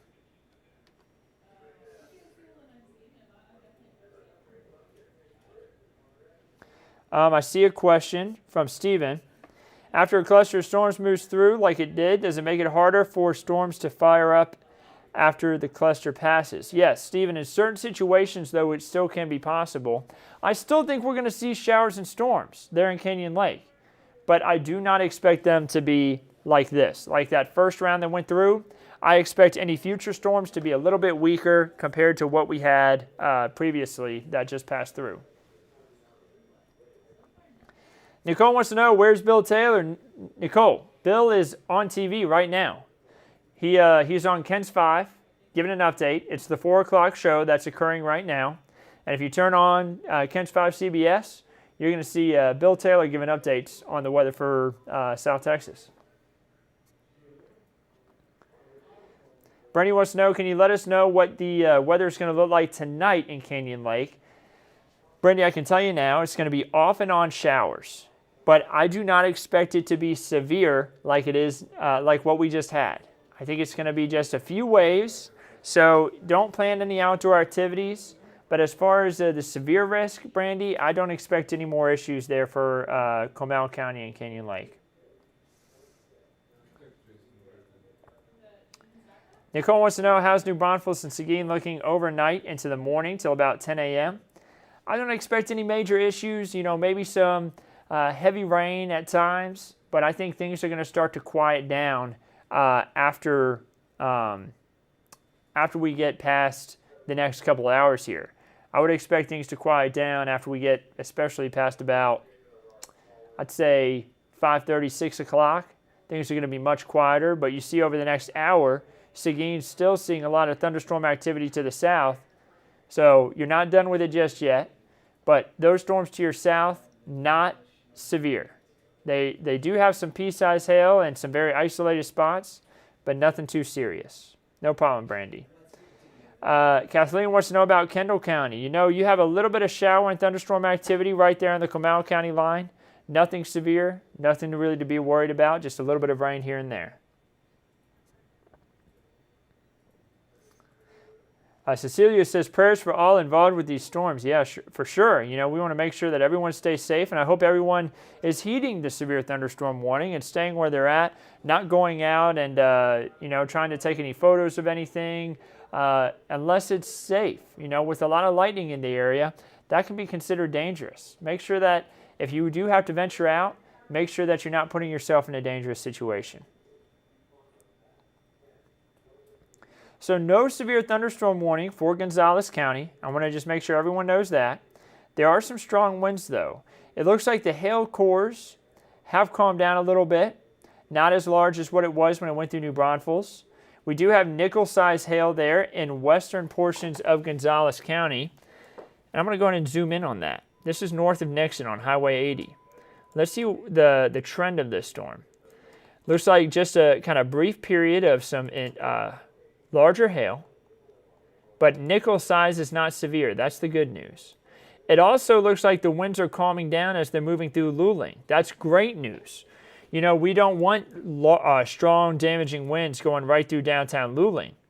And we also don't want them moving along I-10. But they do look like they've weakened a little bit. Still pretty strong up towards Lockhart and up towards Kyle, where they're going to be moving along 183 and Highway 21, closer on towards Cedar Creek here over the next 30 minutes.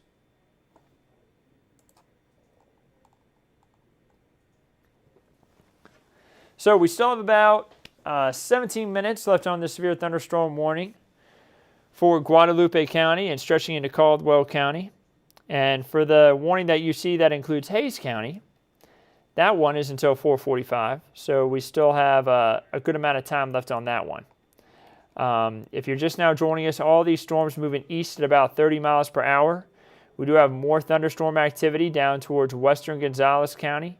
Nothing severe with that right now. That's kind of drifting off toward the north, and we'll eventually have more of an eastern pattern to it as we head throughout the next couple of hours here. We do have some thunderstorm activity down towards Pleasanton. Nothing severe there. But don't be surprised if you hear some rumbles of thunder outside and have a brief bout of heavy rain.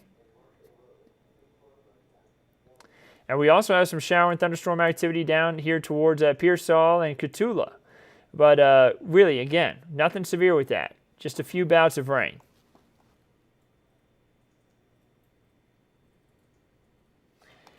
Matt Hines saying, I'm new to Texas and live in Bexar County. Could you explain the tornado watch and what are the chances of being lifted before 9 tonight? Thank you. Yeah, Matt, I don't mind explaining that. So a tornado watch is put into place whenever conditions are favorable in the atmosphere for tornadic development. If you ever hear me say tornado warning, it means that's when you got to go run and take shelter in your house to an interior room, away from any windows, away from any exterior walls. You want as many walls between you and the outside, and you want to be on the lowest floor of your home. But that's when a tornado warning is issued. Right now, a tornado watch in place, and I want you to think about it like this. If I have all the ingredients I need in order to make a cake, if I had all the flour and the eggs and, let's say, milk or whatever I needed to make a cake, then I have a tornado watch, you know, or I have a cake watch. That's what I'm trying to get at. I have a cake watch. But if I have a cake in front of me, it's made, it's ready to eat. That's a cake warning. That's kind of a good way to explain it. You know, it's ready to eat. Cake warning. Cake watch means it's not ready yet. Still needs to be made. But I have all the ingredients to go ahead and make that cake. So that's kind of a good, quick explanation as to the difference between a watch and a warning. And the chances of it being lifted before 9 tonight. Matt, it's possible. You know, depends on where you are. So as we head throughout the night, the next few hours, these storms shift further off to the east. And as the especially that meso low over Kyle, as it moves further off to the east as well, there will be a little less spin in the atmosphere, and our chances for tornadic development will be lower. Excuse me.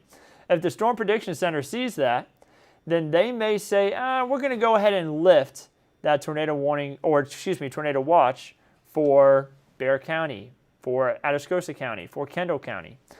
So it could be lifted early. It's possible. But right now, just expect it to be in place until 9 p.m.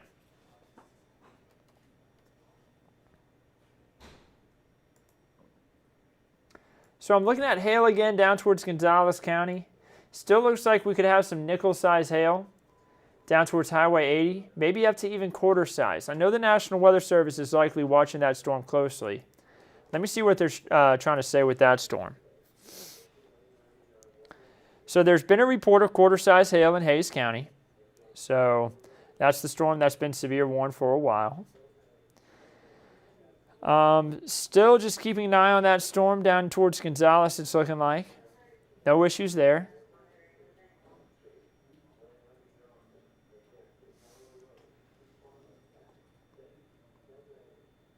And then I'm seeing information about that meso low I was talking about, moving from Hays County into southern Travis County, off to the north and east. Did get about a half inch to a quarter size hail reports out of Kyle from that. Now, if you don't know where Kyle is, that's located in Hays County, closer on up toward Travis County. Oh, thank you, Jackson. Y'all have been asking me to drink some water. Well, the man himself, Jackson, and with our digital team, just snagged me some water to drink some real quick. So I'm going to drink this real quick, guys, while I continue to give you updates. Appreciate that, Jackson. So you see a bulk of the thunderstorm activity now moving into parts of northern Hays and southern parts of Travis County.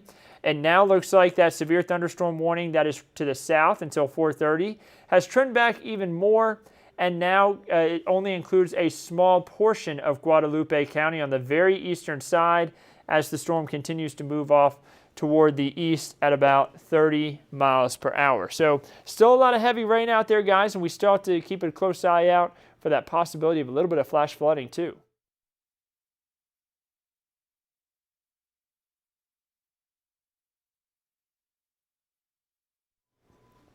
And this is going to continue on here, guys. Again, we're going to be probably off and on with these live updates, maybe even through about 9 p.m. tonight. As long as this tornado watch is in place, we have that possibility for a couple of strong to severe storms.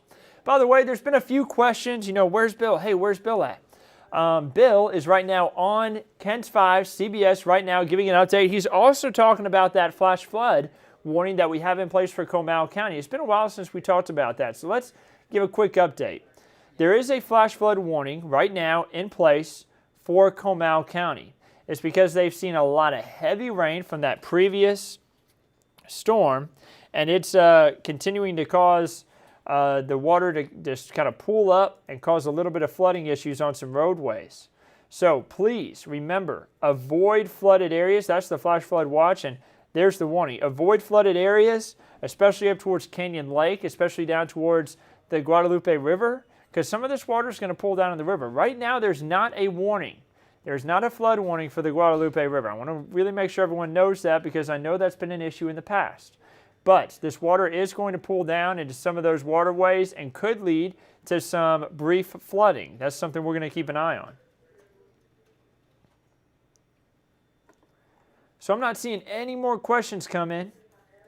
But guys, I'm not hopping off just yet. I'm keeping an eye on this storm in southern Gonzales County too. They're going to warn that. We're going to see a new severe thunderstorm warning come out for Gonzales County. Right now, it has not been issued.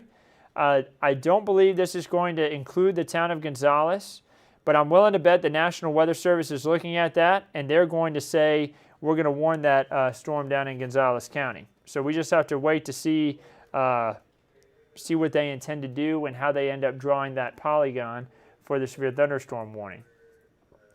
Brianna asking, when are you and Megan getting married? Brianna, that's going to be in December.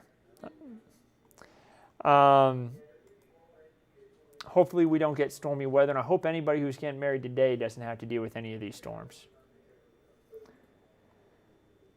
So Highway 80, right now that's where we have the that larger hail core, and honestly that's larger than the one that's up towards Kyle and Buda. And I'm willing to bet we see a severe thunderstorm warning come out for Gonzales and parts of Guadalupe County. And I think that this will not include Seguin or Gonzales, the towns. And this will continue to move off to the north and east. What can you tell us about Livonia? Well, right now, Livonia is dealing with a lot of intense thunderstorm activity, maybe up to pea-size hail, maybe some strong winds, but nothing severe with that storm in Livonia. I'm not really concerned about that storm in Livonia. That's the good news. Yes, it's heavy rain. Yes, it's a lot of lightning, and you don't want to be outside in it.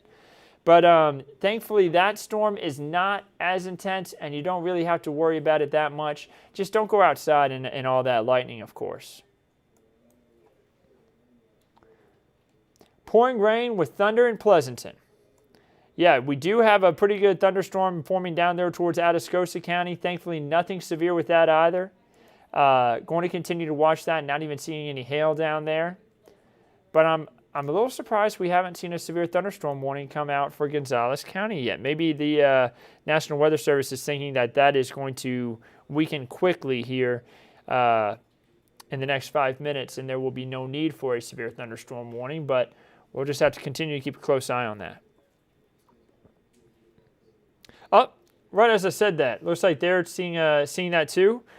They say the updraft on the southern line of the storm is peaking up. Looks like there is now a chance for large hail headed into Gonzales County.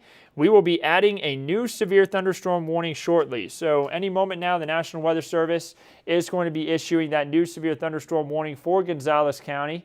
I mentioned earlier, I don't think it's going to include the town of Gonzales. It depends on how large they draw the polygon. But I think that hail core is going to miss Gonzales. So they may include Gonzales itself in the polygon, the yellow polygon that's talking about the severe warning. But I think that main hail core that's more concerning, that I was keeping an eye on, is going to miss you. I see the question about Castle Hills overnight. Maybe a few brief showers, nothing too serious, nothing too much to worry about. Maybe nice to sit on the back porch, listen to the rainfall, and just relax. That's what I'm hoping to be able to do later on tonight. But we'll see. We'll see what happens. We could have a little bit of lightning, and if there's lightning, that's going to obviously make you have to go back inside. But that's what I mean when we'll see what happens, because there could be a little bit of lightning. But as far as the severe risk later on tonight in Castle Hills, I do not think so. I think you're going to be fine there.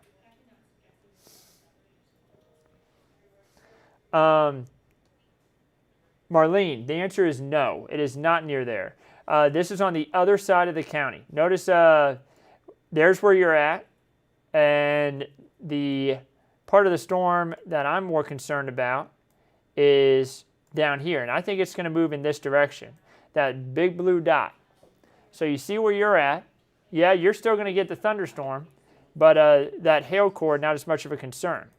So the National Weather Service has now drawn out that severe thunderstorm warning polygon.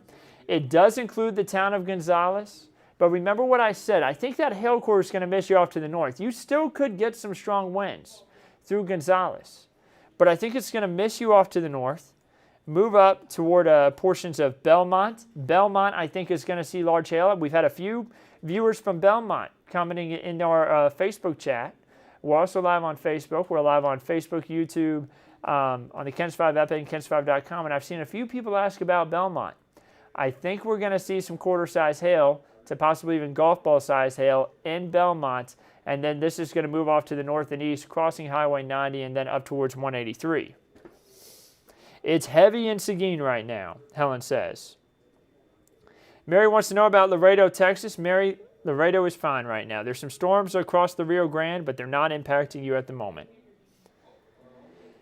How long is the severe weather in Gonzales through? Let's zoom out, and it is until 5:30. We have a severe thunderstorm warning for far east portions of Guadalupe County, stretching into Gonzales County until 5:30 now. So we have more than an hour left on that warning, about an hour and 5 minutes, excuse me.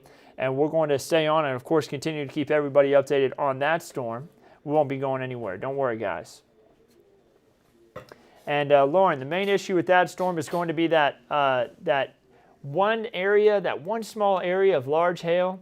Typically, that's how it is too. Whenever we talk about these severe thunderstorm warnings, typically it's a really small area that has that larger hail possible, and a majority of the people within the warning, they get to miss out on it. But you need to stay where you're at, and you need to be in a safe spot, because that little area, that may go right over your house. That's why we always draw these polygons the way they are, and we tell anybody within the severe thunderstorm warning to stay safe and stay where they're at, because it could impact you.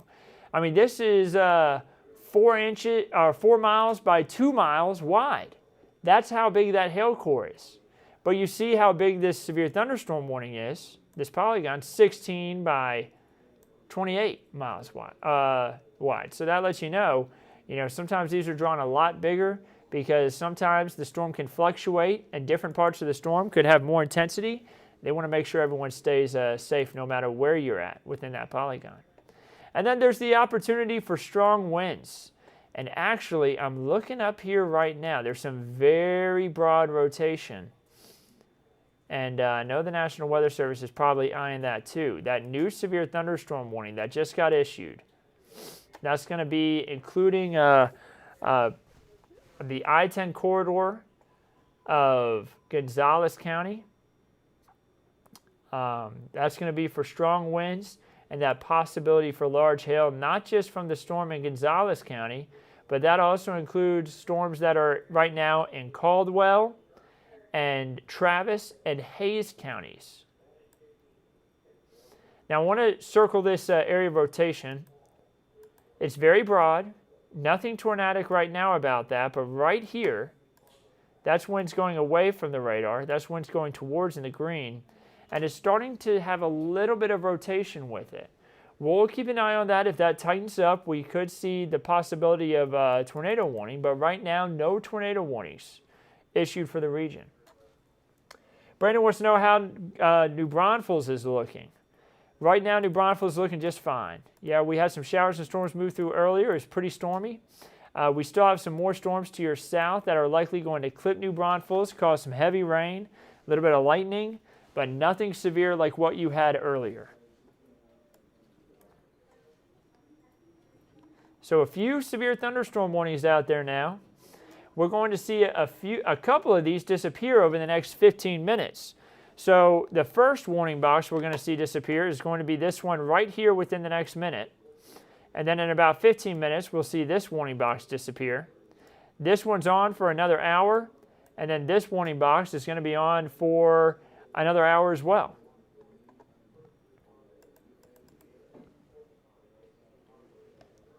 So I'm not seeing any new questions coming. Guys, if you have any questions about these storms, please feel free to send them my way.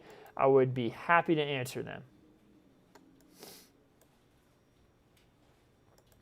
Checking this hail core again, guys. I keep checking it because I want to make sure it's going to miss Gonzales. I told everyone in Gonzales I think it's going to miss, and I still hold true to that. Now it looks like the hail has shrunk a little bit, maybe down to just nickel size there along Highway 80. I would love if that continues, because that's getting pretty close to Belmont now. As it gets closer to Belmont, I would love to see the hail core just go away completely. Heavy rain just started in Pleasanton. Thank you, Brianna. Yeah, we do have some heavy rain down that way still.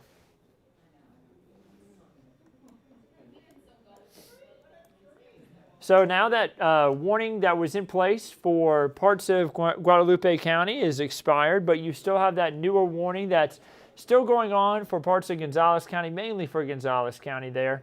Seguin, you're not under a severe thunderstorm warning, but you're about to have a pretty significant thunderstorm move right over your region.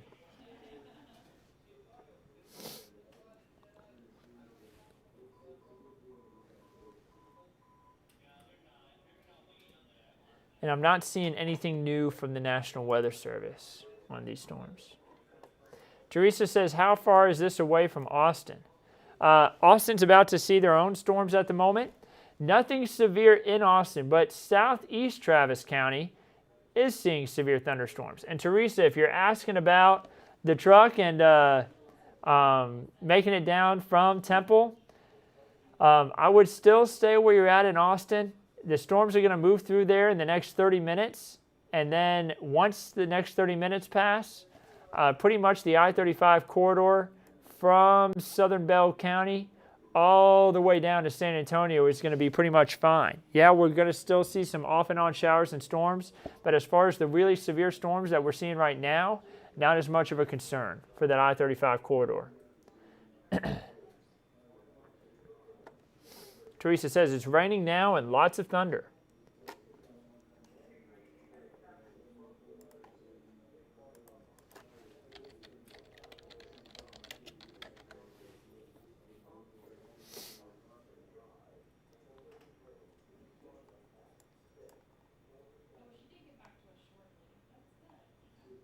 Then I see Courtney's question. What about Leesville? You know, down in Leesville, you just had the most intense part of this storm kind of pass over. Taking a look at the hail core, you just had the hail core pass off to your north. So Courtney, I actually have a question for you. Did you see any hail as this storm moved through Leesville?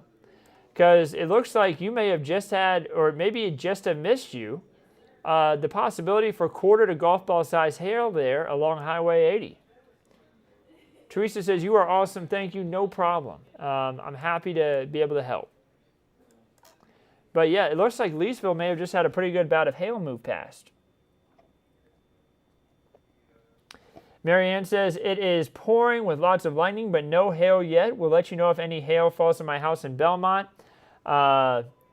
She says, please, Jesus, let the hail pass us. Yeah, Marianne, I hope it misses you. It does look like the hail core has shrunk, though. Notice how it's down to light blue now. When it was dark blue, that shows us larger. If it's light blue, that would be more like nickel size. I much prefer nickel size compared to quarter to golf ball size myself. Trisha's saying she is also hearing a lot of showers and storms in the Pleasanton area. Are there going to be more strong storms with possible tornadoes? And I would say not much of a concern. She was responding to Noel's question, and yeah, Noel, I would expect that Atascosa County isn't going to have as much of a concern as what they're having further off to the east. Those storms in Atascosa County, not as intense. Yeah, you're getting a lot of rumbles of thunder, a lot of bouts of heavy rain, but nothing too severe there.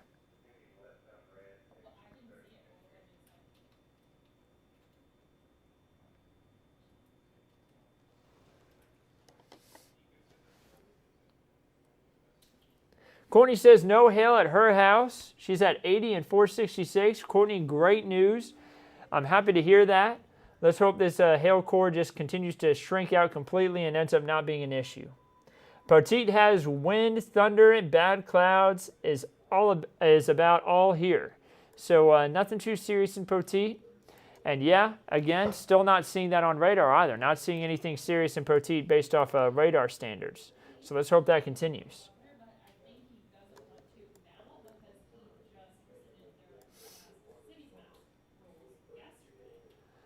So still, we have about 2 severe thunderstorm warnings really that we're keeping an eye on. Both are until 5:30. One stretches well north of the Kents 5 viewing area. The other one is for Gonzales County. So really the only county under a severe thunderstorm warning, well, other than Guadalupe County and the very eastern portions of Guadalupe County, and the Kents 5 viewing area is Gonzales County. So you see that does include the I-10 corridor. Not somewhere you want to be driving right now. No one needs to be driving I-10 there in Gonzales County. I'm still watching that broad area of rotation. And guys, I'm going to keep a close eye on that. They may end up tornado warning that. So if you are along I-10 near Walder, we have an area of rotation. And I want you to go ahead and get in your tornado safe spot. If you're just along I-10, and if you know anybody driving I-10, you should probably go ahead and tell them to just go ahead and pull over. There's no tornado warning from the National Weather Service right now, but that's some pretty good rotation right there, getting going, kind of just west of Saturn. And I'll tell you when to come out. Again, this storm is in Gonzales County, close to the I-10 corridor, and this area of rotation that I'm watching is north of Gonzales. Let me see if there's any updates from the National Weather Service to see if they're talking about this rotation, if they see any issues with it themselves. And nothing new from them. But I'm sure they're keeping an eye on it too. They have added a tornado possible tag to the severe thunderstorm warning, just basically saying, hey, you know, we're going to have to watch that closely in this storm. So it looks like they are keeping an eye on that rotation. But this is ahead of that actual hail core that we were watching too. So this is not going to be for Belmont, this other spot of the storm I'm watching. It's a different part of the storm.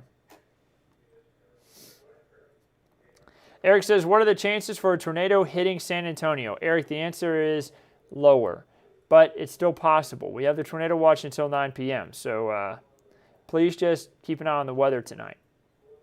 Samantha wants to know about Karnes County. Let's zoom out. Let's look for at our neighbors down in Karnes County. The answer is you're not seeing anything too serious right now. I believe you are included in the tornado watch until 9 p.m. You are. But not seeing anything too serious in your county. We are seeing some showers and storms nearby. Nothing severe, though. Everything that far south has pretty much behaved itself. But if that changes, we'll, of course, let you know. Just west of Eagle Pass, by the way, we're still watching that storm that I had mentioned earlier. Still pretty strong, still drifting south-southeast, and I still think it will move into Webb County and move in south of Maverick County there. We'll keep an eye on it, but right now, no concerns for South Texas from that storm. At least the Kent's 5 viewing area, part of South Texas. So if you're just now joining us, we still have 2 severe thunderstorm warnings on the board. And these are moving east at about 30 miles per hour, and this storm closer to Gonzales really more off to the northeast.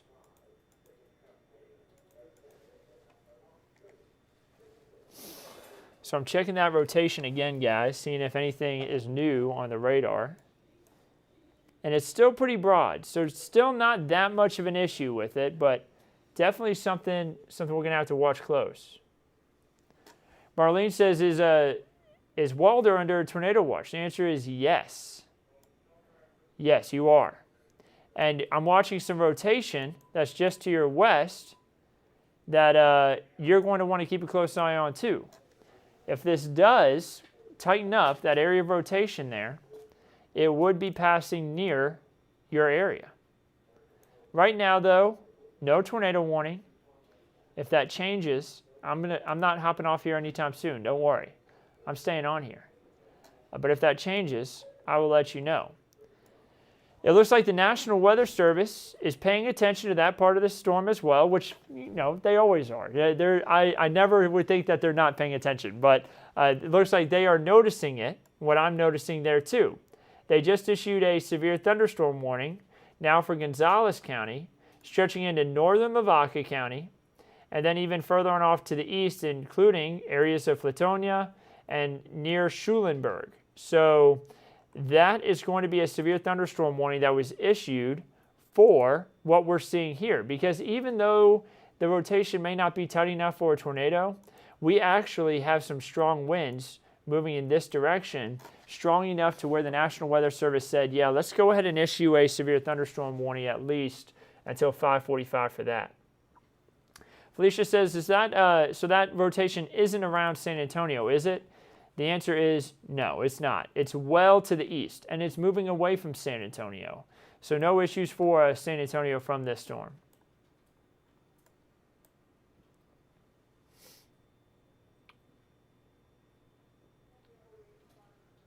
So guys, still some strong storms moving through. Much of them are east of the I-35 corridor now. Teresa, I was telling you about those storms, and I believe you said your husband was driving down. He drives a truck, and he was driving it down from Temple. Those storms about to be east of the I-35 corridor as far north as Williamson County. You still probably got 15-20 minutes before they're east of I-35 completely, but now moving across the 35 corridor there in Austin.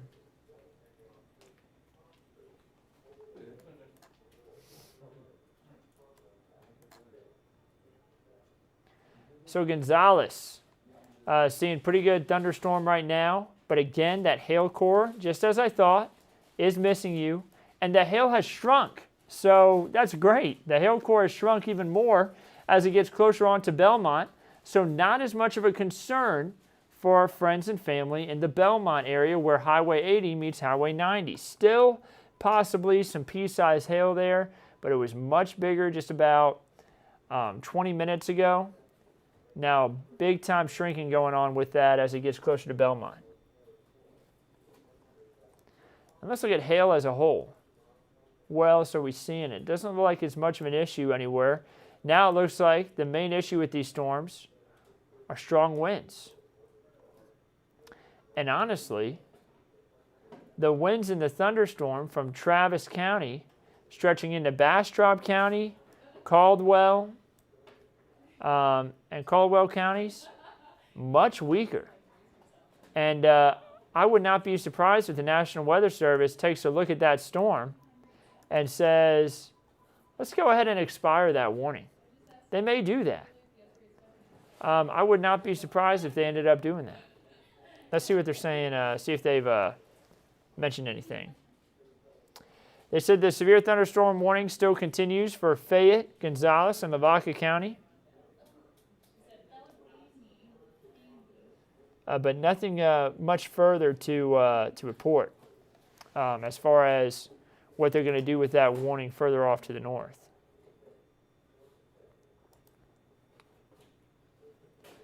But definitely much weaker winds compared to what went through Luling and Lockhart. That storm really collapsed. You can see those winds just collapsing there as we look at the velocity product for the radar.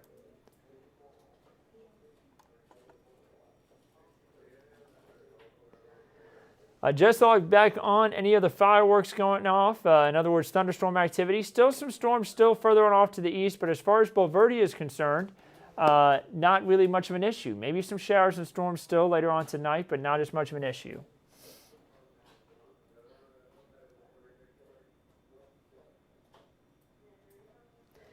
Mary Ann says, still just heavy rain in Belmont. Is there still a chance of hail at my house? Mary Ann, yes. We looked at it just a moment ago. But in Belmont, not as much of an issue. Maybe about pea-sized to penny-sized hail, which is much smaller compared to what radar was showing earlier on. So shrinking hail sizes, happy to be able to report that for you. That storm not as serious. Still a lot of lightning, still a lot of thunder, still a lot of heavy rain, but not as serious as what we had earlier. Raining hard in Seguin again and pretty windy by right now. Lots of thunder. Patty, thank you for that report. Yeah, you're under a lot of heavy rain right now. Thankfully, though, nothing severe with that storm. I'll check the hail just in case. And yeah, just about pea-sized hail there south of Seguin, but nothing too serious with that storm.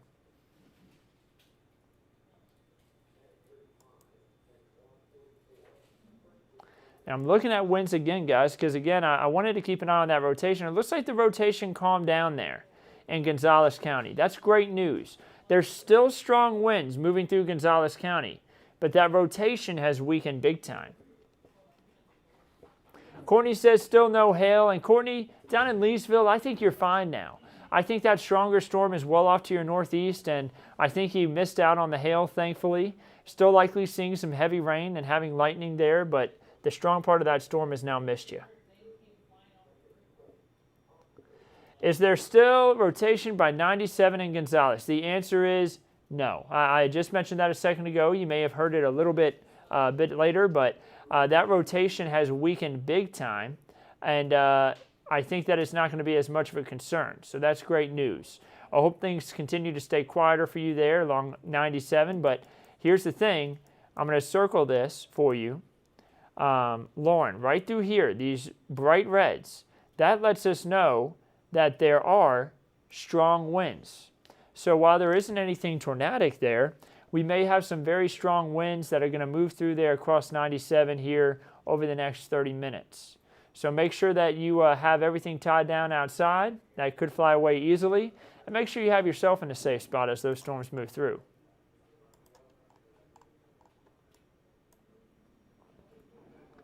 So still pretty good. Heavy rain, especially east of I-35, as these storms continue to slowly drift off to the east. You know, we've been watching these storms for quite a while now.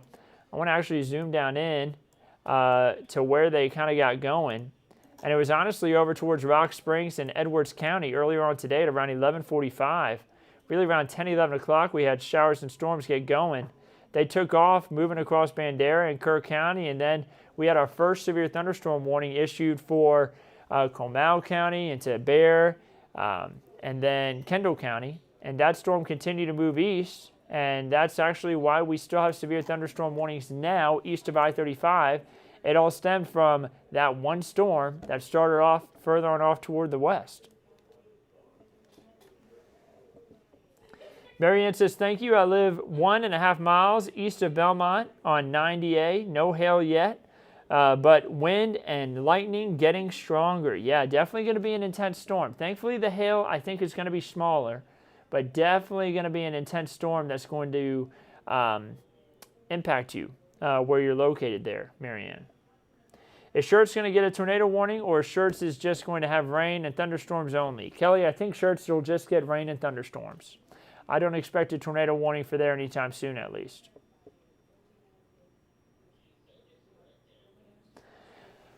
We're still going to have some more storms tomorrow. That's a good question. You know, another bout of strong storms could be possible for Wednesday. Let's go through the timeline. I think future clouds and radar is a little behind here.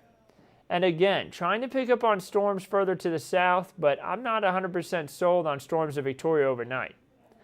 Now, for tomorrow morning, notice these storms down south of Highway 90. They could very well be further off to the north, and they could impact San Antonio by about 10:30 a.m. on Wednesday. Just know that.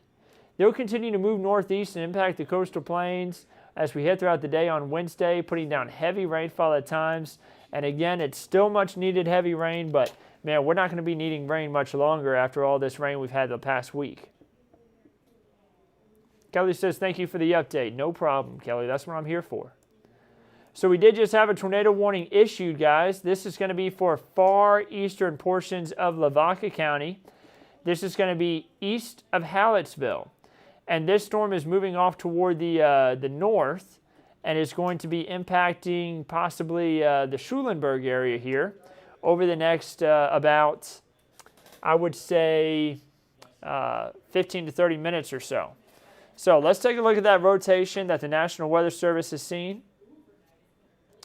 There it is, crossing right now Highway 90 east of Hallettsville.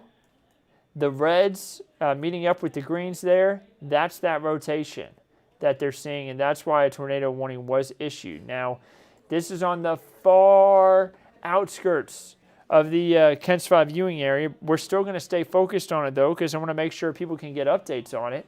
If you know anybody east of Hallettsville, give them a phone call. Let them know about this going on. That's a pretty good rotation. I'm willing to bet there really is a tornado right there. That is going to move north into parts of, I believe that is Fayette County. Yes, it is, Fayette County. And I believe that tornado warning will stay east of Schulenburg. Maybe impact you, though. So I would definitely keep an eye on this if you're in Schulenburg. Thankfully, though, I do not expect that to impact Gonzales County. I know we've got a few people watching from Gonzales County at the moment. That tornado warning not expected to impact you. Still no areas of big rotation in Gonzales County. No big concerns there, but I'll keep an eye on it, guys, just in case something does change. But yeah, still that tornado warning for Lavaca County. That's going to be until 5:15 p.m. National Weather Service is saying that this tornado warning is again until 5:15, and the storm is moving out to the north at about 20 miles per hour.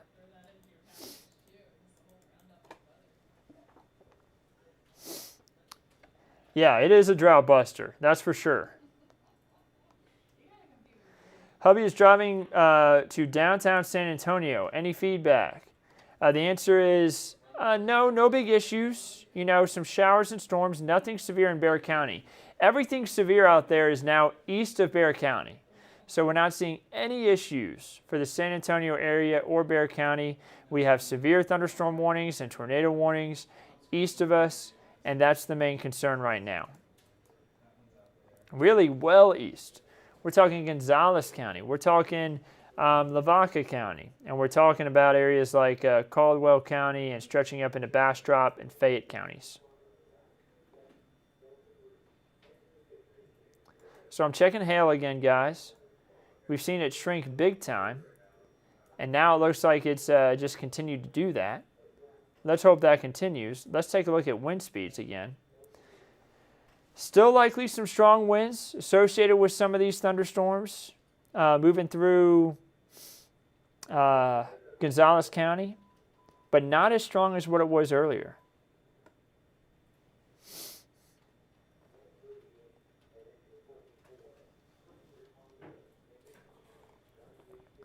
I'm checking our local storm reports, guys, just getting an idea about what's been reported as far as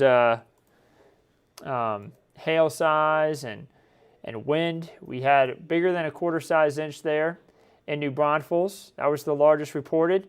1.3 inches, that would be smaller than golf ball, but that's getting pretty close to golf ball size. Definitely would not want that hitting my car.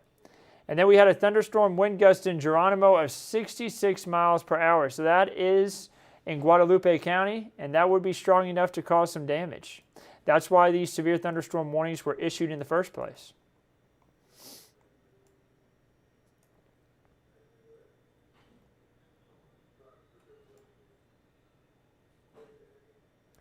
So if you're just now joining us, we have the severe thunderstorm warning for Gonzales County until 5:30.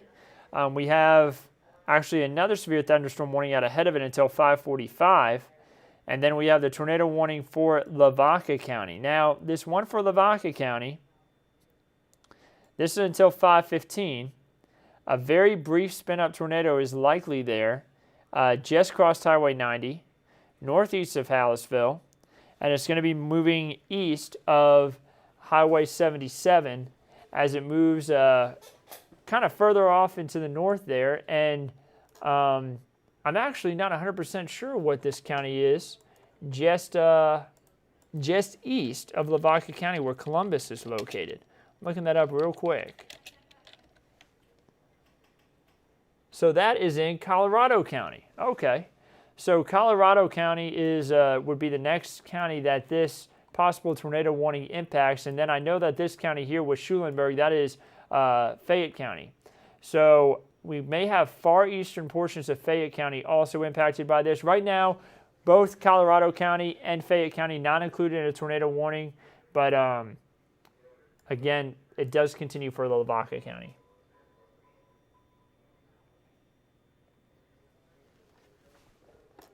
So it's been really heavy rain. You know, something else that you're not seeing, we do have a flash flood warning for Comal County, and that stems back to how much heavy rain we've seen.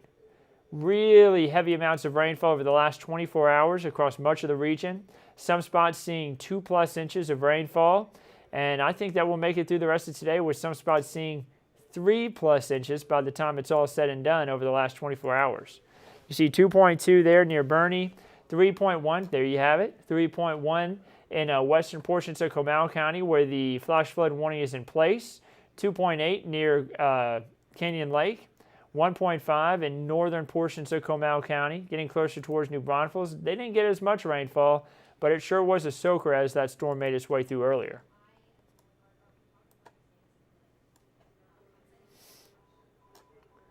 So all the severe thunderstorm warnings and tornado warnings are right now really for the far eastern edges of South Texas here, getting closer and closer towards Houston. And with that being said, I do want to make sure everybody knows these storms are going to be pushing further east and impacting communities closer to Houston. If you know anybody who lives off in that direction, you may want to give them a phone call just to make sure they know that these storms are heading that way.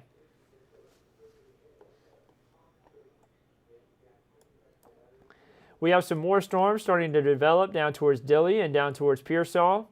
These storms are not severe, not seeing any issues with these. Checking for rotation just to make sure. And honestly, there is a little bit of rotation down here towards Big Wells, but it's not enough of a concern to where they're going to tornado warning this, I'm willing to bet. I think that's going to be just fine. I think it's just a little bit higher up in the storm too. We're actually looking at the storm way higher up, and typically you'll have spin higher up in a storm. But that doesn't always make it down towards the surface, and I'm willing to bet that's what we see right there. National Weather Service, I'm willing to bet, agrees with me, and that's why there's no warning right now issued for that storm.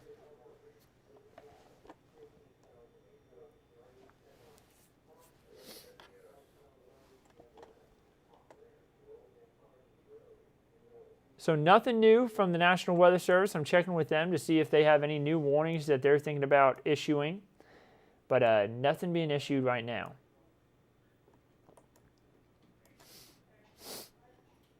Let's check that rotation again for our friends in Lavaca County. It does not look as intense, but it is still there. To let you know what I'm talking about, right here is winds moving away from the radar in red. In green, it's moving towards. And that lets us know that there's a good amount of spin right there that could be possibly producing a tornado northeast of Hallettsville, moving away from Hallettsville, by the way.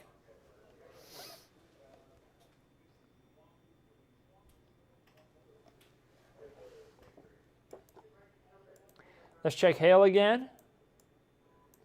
Gonzales, oh no, it looks like a nickel-sized hail making its way into downtown Gonzales. So another hail core formed real quick and moved right over Gonzales. It's moving up Highway 304 and 183.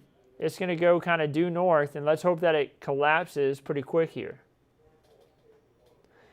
Wind stop, just raining lightning in Geronimo from Rhonda. Rhonda, thank you so much.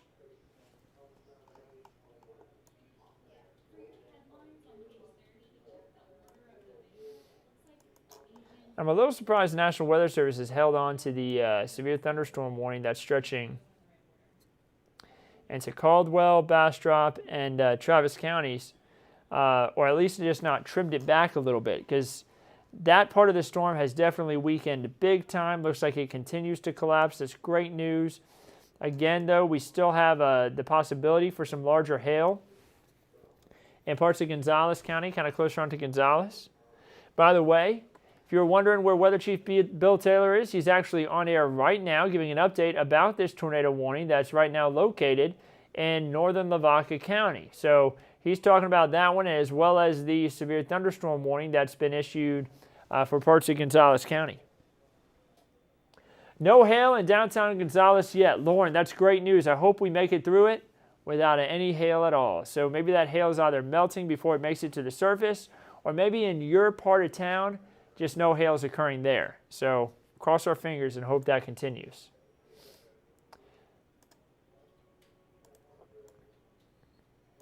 So I'm checking rotation again, guys. Looking down towards Big Wells, and yeah, no issue in Big Wells. No issue. I see no problems with that storm. But I'll keep an eye on it. Don't worry.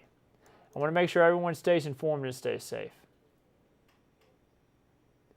Still no tornado concerns with the storm in Gonzales County. Still seeing the rotation, though, for northern Lavaca County. How's New Braunfels? Let's take a look. Zoom out, head west, and you see that New Braunfels is still dealing with off and on showers and storms possible, but nothing severe in Comal County. Comal County is fine, other than that flash flood warning that is in place. Rhonda says, what color is rotation? Rhonda, it's actually two colors coming together. So look at the key that's located in the top left corner of your screen. Located right there. Greens are toward the radar. Red is away. The radar site is actually located in New Braunfels for this one spot. And here, right there, there's a little bit of red showing up. And I tried to draw my arrow a little too close. Right there, you see that little bit of red? Well, now it disappeared. But if I run it back in time, let's go back in time a little bit to when this was over Highway 90. You see that spot of red and then the green right next to it. That lets us know that the winds were going away right here in a real tight spot. Winds were going toward right here, the radar. So that lets us know there's rotation right there. So that's how we know whenever there's rotation. Now that rotation's weakened, and that's called range folding with the radar.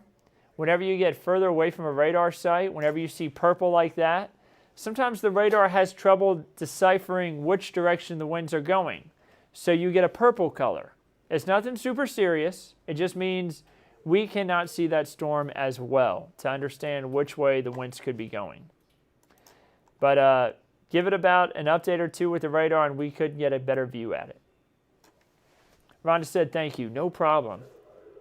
What's Floresville looking like? Let's take a look down towards Wilson County. Wilson County is still seeing some showers and storms move through. Nothing severe in Wilson County, just some heavy rainfall. I'm going to go ahead and check this storm that's on the further south end that's currently impacting eastern Atascosa County. Not seeing any major issues from it, but I'm checking it real quick. It does have a lot of lightning, and it does have nickel-sized hail. So we'll have to keep an eye on that one in eastern Atascosa County as it moves into Wilson County. But right now, nothing severe with that storm. Just a strong cell there in eastern Atascosa County that will be moving up toward Floresville.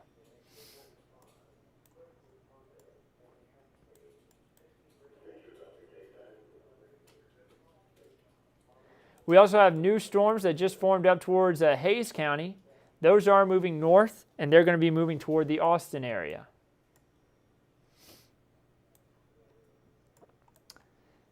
Still about 10 minutes left on this tornado warning, and right now you may be wondering, why did the tornado warning not extend into parts of Fayette and Colorado counties? The answer is the National Weather Service in Houston actually is in charge of Colorado County, and they may not agree that the tornado warning needs to be issued. So they may differ in opinion, and they decided to not continue it. I would still be in my safe spot if I'm there along I-10 closer on towards Schulenburg. We'll take a look at that rotation again. And unfortunately, some issues with the radar making it hard to see that rotation. How about San Marcos? Please inform me. I can go ahead and tell you now.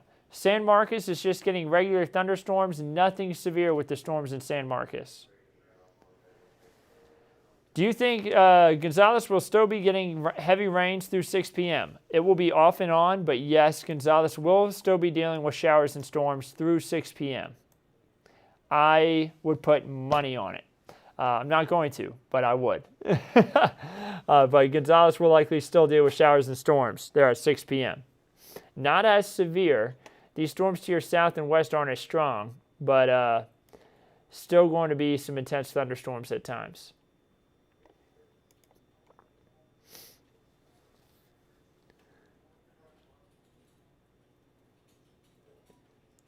So the National Weather Service in San Antonio saying that they've seen the circulation kind of weaken with that one storm that's moving through Lavaca County that led to the tornado warning, but they're going to continue with the warning for now. It is expected to continue for the next 10 minutes, so we'll likely continue to see that on there at least until 5:15 p.m. They're also keeping a close eye on the supercell that is in Mexico moving or to the southwest of Eagle Pass. It is moving a little bit southeast, so it may impact very southern Maverick County. So let's take a look at that storm. So there's that supercell they're talking about. I bet that's putting down big hail. Yeah, maybe golf ball size hail and maybe barely clip Maverick County. I mean, we're talking about the very, very southern tip of Maverick County. So not as much of a concern with that storm, but it is something we will continue to watch very closely, of course. So we still have a lot of severe thunderstorm warnings on the map. We have at least severe warnings in place until 5:45 p.m. So you can expect to continue to have me on here until those are gone.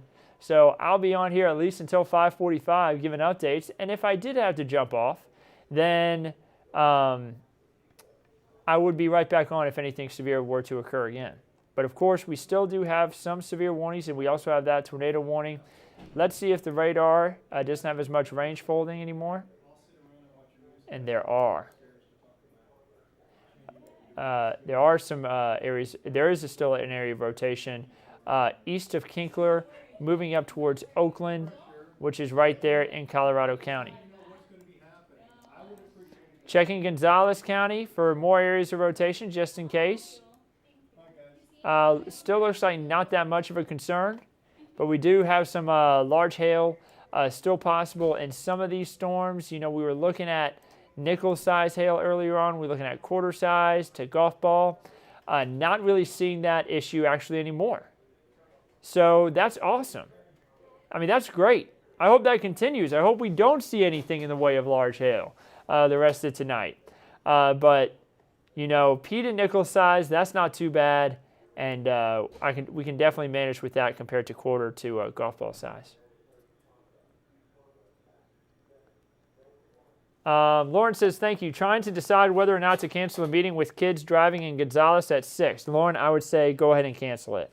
The only reason why is because it's going to be a lot of stormy conditions. We could end up also dealing with some flash flooding from heavy rain. Right now, no flash flood warnings in place for that spot, but we could end up seeing some flooding down the line with how much heavy rain is possible through 6. So, Lauren, I would say you might want to go ahead and cancel it, but, you know, it's your call. Robert, how are we looking for the rest of the night on the far west side? Robert, you're going to be fine. Maybe a brief period of stormy conditions here and there, but as far as severe weather, you're done. You're good. I don't expect any more issues for you. I expect the stormy conditions, the really strong storms, to stay east of San Antonio. Now, we may see these storms down to the south and west try to push to the north and east, but I'm willing to bet they end up having a little bit more of an easterly path and stay south of Bexar County. So we'll keep a close eye on that, of course.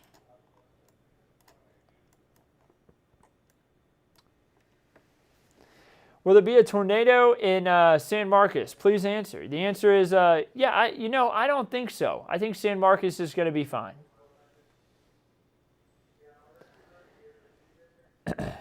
Joe, Joe wants to know, can you please go over the tomorrow morning forecast, or is Bill going to cover that in the broadcast? You know, I can go over it right here. Bill, of course, is going to cover that in the broadcast as well. But I can also go over that right here. So let's take a quick look at that. Now, I will say this. This one model, trying to show the storms moving through there at about 6:30, I think it's a little bit behind. So I think it's a little slow there. And it also tries to show really intense storms down towards Victoria by the time we get to 1:30 a.m. And I'm thinking that could end up not happening. It's possible. It's still possible it could happen. But it's trying to pick up on stronger storms happening right now in southern Atascosa County, and we're just not seeing that. We're not seeing those super intense thunderstorms that this one model is trying to show in southern Atascosa County. It is storming there, but it's not that serious. We move throughout tonight and into early tomorrow morning. Looks like more storms down towards about Eagle Pass, Carrizo Springs around 7 a.m. And you were asking before 8 a.m. I think storms are going to be southwest of San Antonio at 8 a.m. Now that could change. Our weather models have not handled these systems well over the last week. So please know that could change. It's going to be something you want to keep an eye on for another update tonight. You know, check out the latest model data. Bill will be showing that tonight at 10 o'clock. He'll show that latest model data. And I swear I'm not just trying to push you to the 10 o'clock newscast. It's just that's going to be the last time we're going to be on giving updates about the storms before tomorrow morning. Now, you could always wake up early tomorrow and check the model data again that Paul Morales will be showing at about 4:30 a.m. But if you were wanting to get the latest update tonight, it would be around 10 o'clock with Bill. And then, of course, if we still have strong storms on tonight at 10 o'clock, and I feel like I'm needed to cut in here on Facebook, YouTube, Ken's 5, Facebook, Kens5.com, and the Ken's 5 app, I'll be on all those platforms giving updates, as I always do. Rhonda says things change pretty quickly. Yeah, this is a messy weather pattern we have right now. So, and because the storms are developing over us, it's a lot easier to understand where a storm's going to go if it's already developed, right? But if it's developing over you, sometimes you have to pinpoint where's that exact spot it's going to form. That's the hard part. So that's why the models are having such a tough time with this. Joe says, thank you so much. No problem. Sorry about the little bit of an iffy answer there, but I'm giving you the best answer I can give you at this time. I see the question, what time will you be on the news tomorrow? Actually, tomorrow's my day off. Now, I may have to work because of storms, and I'll be ready to come in if I have to. Don't worry. I want to make sure you all stay safe and informed. If I have to come in, I'll come in. But tomorrow, I intend to relax at home a little bit after all these stormy conditions we've had for the last week. So let me go ahead and bring back up radar. We talked a little bit about what future clouds and radar show in there, but I want to make sure we jump it back on radar to keep an eye on what's going on further off to the east of San Antonio. So we still have the severe thunderstorm warning. We have the tornado warning that is in place until 5:15 p.m. So for the next 3 minutes, it is still in place. Let's take a look at the rotation, see if it's still there. Oh, it's collapsed. So that tornado warning is still in place, but not an issue anymore. We're going to see that disappear soon. Let's check these other storms for any rotation. And so, yes, if you're in northern Lavaca County, I'd say it's safe to come out from your safe spot in your house. No longer under that tornado warning there northeast of Hallettsville. No more concern there. If that changes, I'll, of course, let you know. Not seeing any concerns there in eastern Gonzales County. I'll keep an eye on that. I'm checking out some other storms here too. No concerns there. No concerns down there in Atascosa County. This storm right here has a little bit going on. Let me take a look at it on radar. And yeah, so far eastern Atascosa County, south of Highway 97. Guys, I'm going to watch that closely. There's a little bit of rotation trying to get going there. May end up being nothing. But I'll watch that closely. Let's check hail real quick. So that in that same spot, looks like some pea-sized hail. Possibly some small hail moving along the I-10 corridor too. Still wouldn't want to be driving along the I-10 corridor in whatever size hail it could be. National Weather Service, latest update from them. They just said we are watching a storm in Atascosa County for possible rotation. They're watching that same storm I am, where we just saw that bit of rotation. The tornado warning in Lavaca County has expired, so no longer in place. And, yep. That's pretty much what they're keeping an eye on right now. So let me go ahead and bounce it back down to rotation. Let's get an idea on this. You'll have to forgive me if I pronounce this wrong, but I'm going to have to look up how to pronounce this correctly in the future. I believe that's a Dewey's. It's either Dewey's or Dews. Right there in southern portions of Wilson County. That's going to be where we see this possible area of rotation move off to the northeast toward.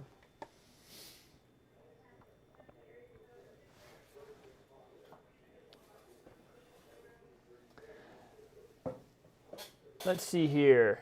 I see questions about rotation in Kyle. No, I haven't seen any issues about any rotation up that way. I can go up and check it. Yeah, no problems. No rotation up in the Kyle area. But I'll let you know if that changes.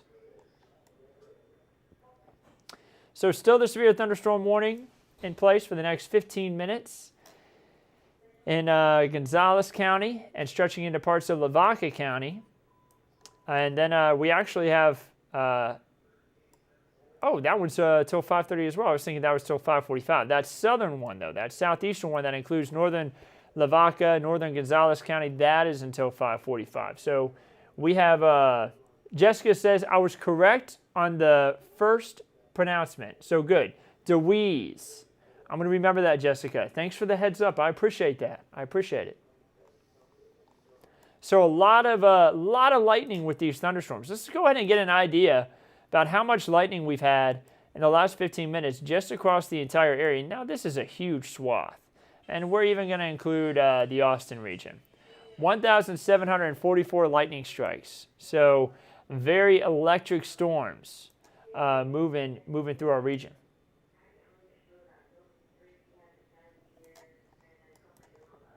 Pretty good storm down here east of Dilley, Pearsall, and Cotulla. Nothing severe with it, but man, it's putting down a lot of lightning. Nickel-sized hail there in northern LaSalle County. Nothing to make me think that this should go severe, but man, that is some really good lightning occurring between Pearsall and Cotulla, just east of the I-35 corridor.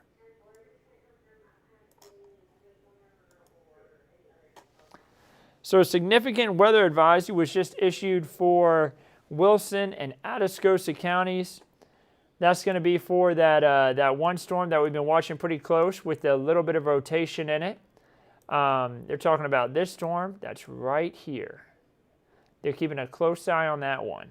And they're saying that it's a stronger storm that could be producing sub-severe qualities with it. In other words, hail under 1/4 of an inch, winds less than 60 miles per hour. So not as much of a concern with that storm right now, but it's one that we have to watch closely to see if it does intensify more and become more severe. Or become severe, rather, not more severe. It's not severe yet.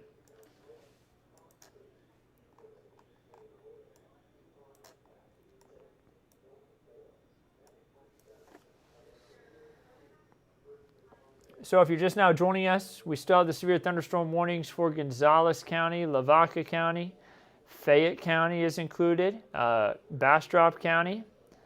Looks like we also have portions of Travis County and stretching into far eastern portions of Guadalupe County included. So heavy rainfall too. By the way, we have the flash flood warning still in place for Comal County. That's in place until 7 p.m. Because all that water, you think it has to rush into all of the little tributaries and all these little spots. That can lead to a quick period of flooding. I try to say period and quick at the same time. Quick period of flooding.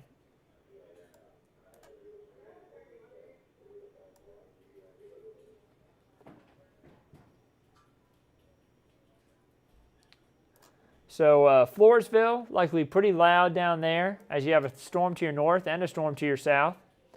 Gonzales, still very noisy there.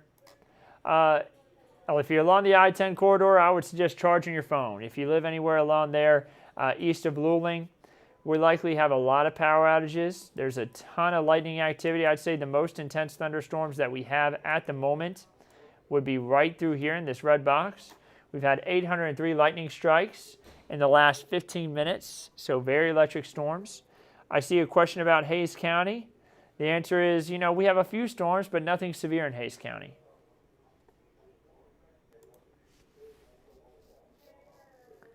So I mentioned earlier to one of our loyal viewers on the Facebook Live, Lauren, you were talking about an event at 6 o'clock. There is a new flash flood warning that's going to be coming out for eastern Guadalupe, western Gonzales, and southern Caldwell counties. So I talked about how we could have had a flash flood warning issue because there could be a flooding issue. And there you have it. They have decided that they are going to issue a flash flood warning because a lot of that heavy rain is continuing in spots that have already seen a ton of rainfall from these storms.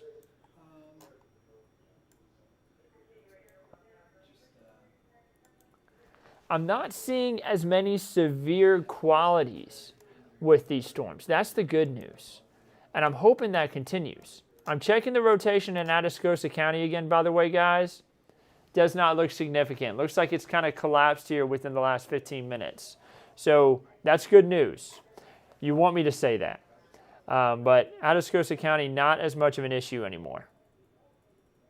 Still a strong storm. Don't get me wrong. If you're under that in eastern Atascosa County and southwest Wilson County, just south of Floresville there, you're saying, man, this storm is noisy and it is raining hard and it's strong wind, but nothing severe associated with that storm, thankfully.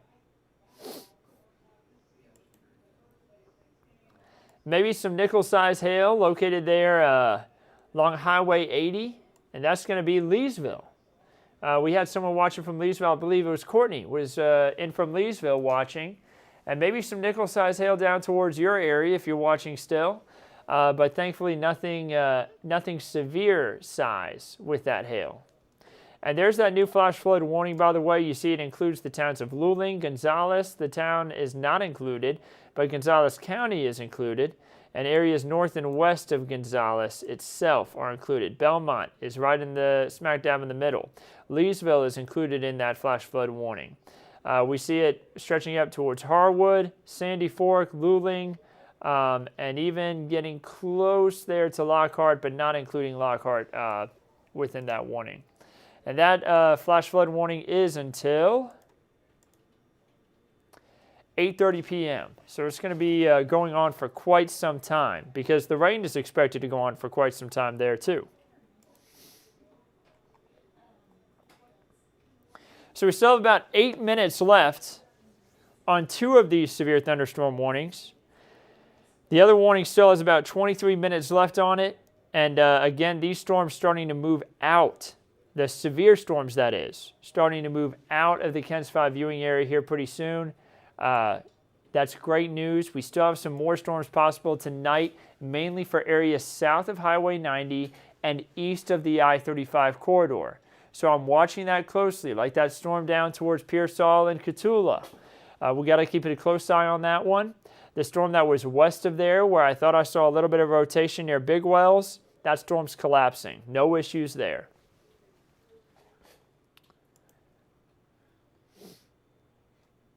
Nothing new from the National Weather Service other than that information on that flash flood warning. And again, this is why that flash flood warning was put in place. Take a look at the amount of rain that they've received. They've received more rain than what they've had in Comal County. The amount of rain that they've had at the Gonzales and Guadalupe County line, 4.7 inches of rain in a very short period of time. And it's still coming down there. They're still having heavy rain. So the creeks, the riverbeds, everything is going to be pretty swollen there, and it's going to be covering the waterways in some spots. Please avoid flooded areas. This is southeast of Seguin. So Seguin, not as much of a worry for you. North and really west of Gonzales.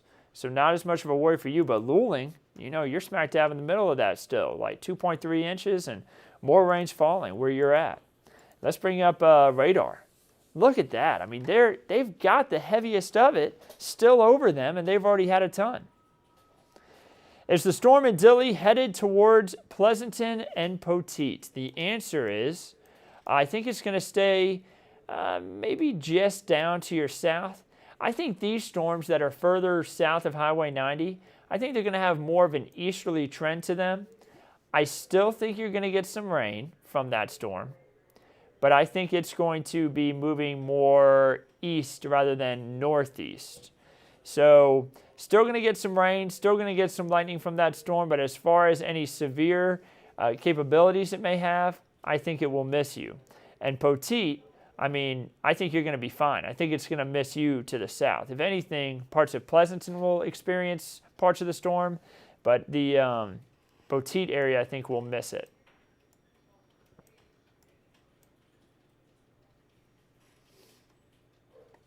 Strong lightning again at my house.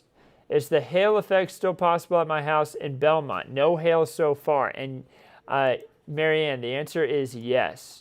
So we still have hail down the Highway 80 corridor closer on towards Leesville, about nickel-sized hail, but nothing that is considered damaging hail. Now, Marianne, something to be keeping an eye on too is any low-lying areas nearby.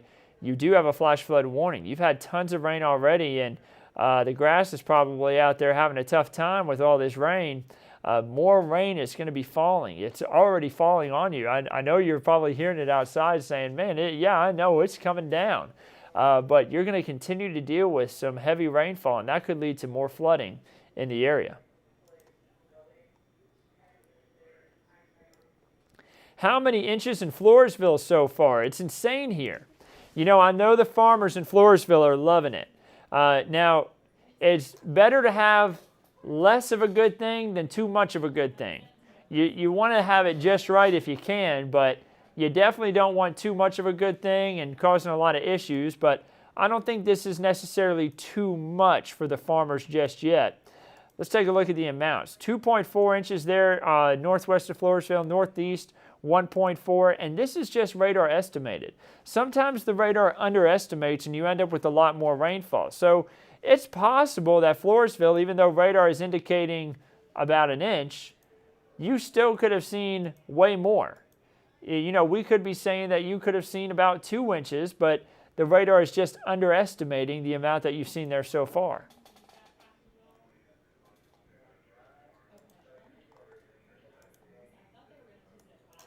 Still nothing severe there in eastern Atascosa to southwest Wilson counties. Let's hope that trend continues.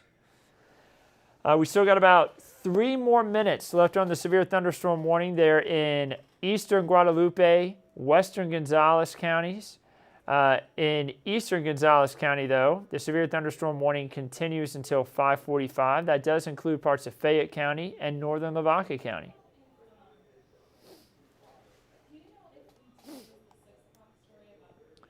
That storm down in near Pearsall and Cotulla, man, that is something else. And Dilley, that is an electric storm. Look at the lightning strikes being bounced out of this one. We've got lightning strikes up to Pearsall, down towards Cotulla. 372 lightning strikes in the last 15 minutes. I would say that is the most condensed, intense storm that we have on radar right now. But the good news is, it isn't producing any damaging hail. It isn't producing damaging wind. I'll go ahead and check wind again. And yeah, it's just a lot of lightning. It's just a healthy thunderstorm. Nothing severe from that one. So I'll continue to watch it, but no big issues from that.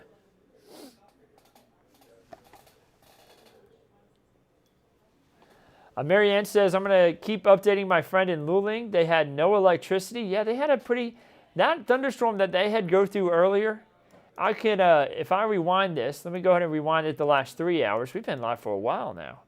But when it went through at about 4:05, you notice that those strong, bright reds showing up on radar.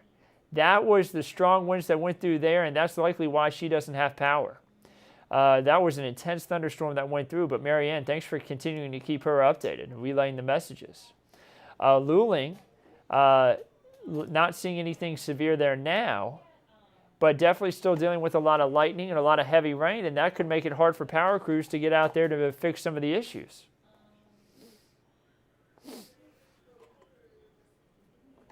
So still 1 more minute left on these warnings, and you're going to see 2 of those warning boxes disappear, and then we'll have that one that's left down towards Gonzales County, stretching into northern Lavaca County, and then into southwest portions of Fayette County. Now I'm going to get a quick update from the National Weather Service, see what they're saying, see if there's any new things they're looking at. They did issue a flood advisory for Frio County. That's going to be for that storm that we were watching closer on towards Pearsall. That is a very heavy rainmaker, and that is probably why they're issuing the flood advisory, for the possibility of some low-lying areas getting flooded. The more typical spots that we see flood is what they're talking about there. Nothing too out of control, just a lot of heavy rainfall falling there is what they're keeping an eye on.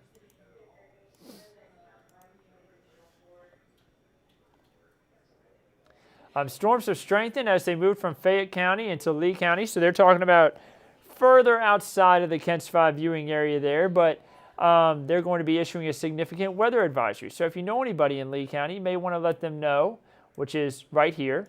Lexington, Giddings, those are some spots right there in Lee County. You may want to let them know that they have a strong storm moving in their direction. Checking on hail again, guys, just to make sure there's nothing I'm missing. Some nickel-size hail now associated with that strong storm that I was mentioning that's down towards LaSalle and down into portions of Frio County. But that is not considered severe hail. So just hail that we have to keep a close eye on. And we have some broad rotation near Flatonia. Very broad. But I'm going to keep a close eye on that too. What I'm talking about here is right here. That is a very broad area of rotation, and I'm sure the National Weather Service is going to mention something on that here soon within our chat, that they're watching that area of rotation too near Moulton, Flatonia, and far eastern portions of Gonzales County.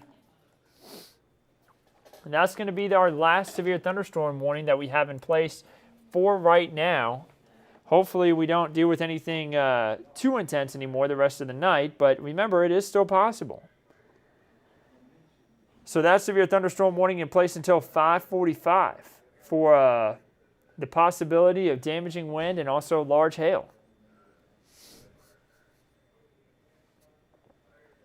How much thunder and lightning in San Marcos? Well, the answer is right now, none. The storms have now moved out of your area, so it's quiet there. But you have had a lot of rainfall over the last 24 hours.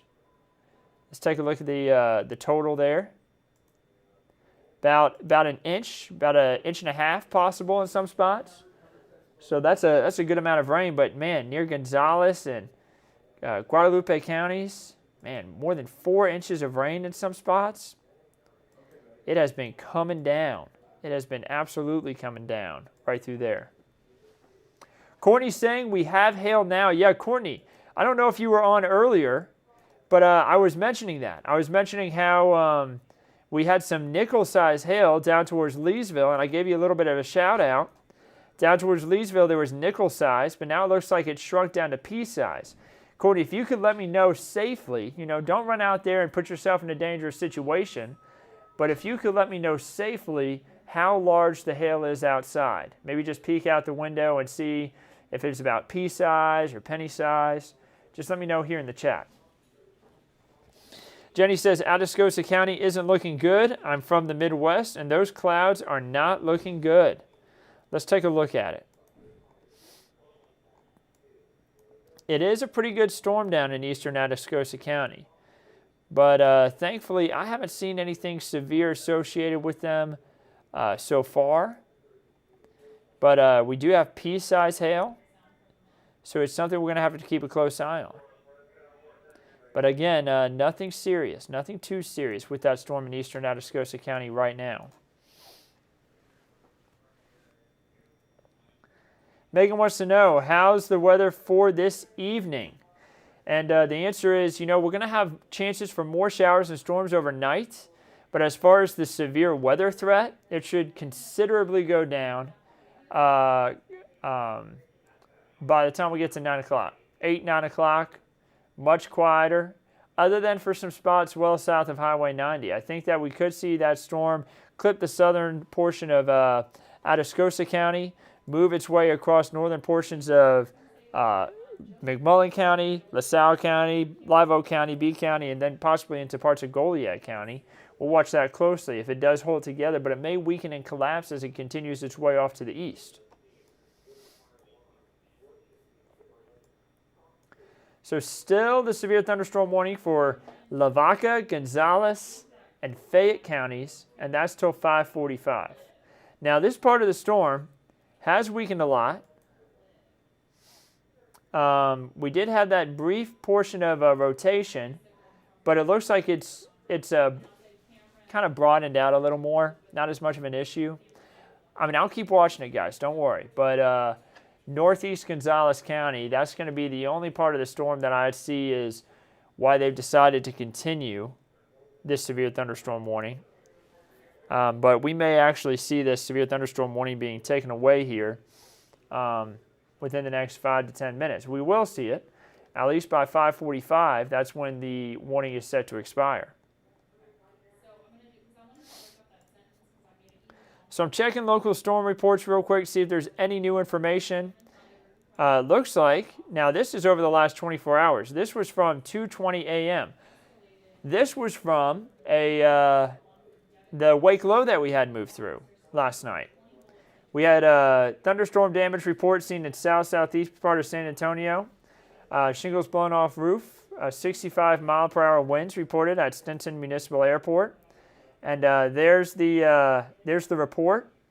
It says 65 there, but they actually had 66. And I had heard reports of up to 67 from Stinson last night. So there's some really strong winds move through. And then we had reports of hail in New Braunfels, north of San Marcos. Not seeing any other reports come in, though. Other than down here towards Pearsall, I'm willing to bet this was last night. That's wind damage, and I'm willing to bet that came from, again, the storms or not the storms, but rather the wake low we had just yesterday evening. So yeah, in Dilley at 1 a.m., by the wake low, they said that a tree was blown over because of that, and minor roof damage. Yeah, that was an intense amount of wind last night. And I even said that before I went to bed. I was talking to Megan, and I said, man, the winds have really picked up out there. I think we've had a wake low form. I think there's a wake low that formed behind those storms that we had earlier on in the evening. And sure enough, yeah, wake low formed and made its way through overnight.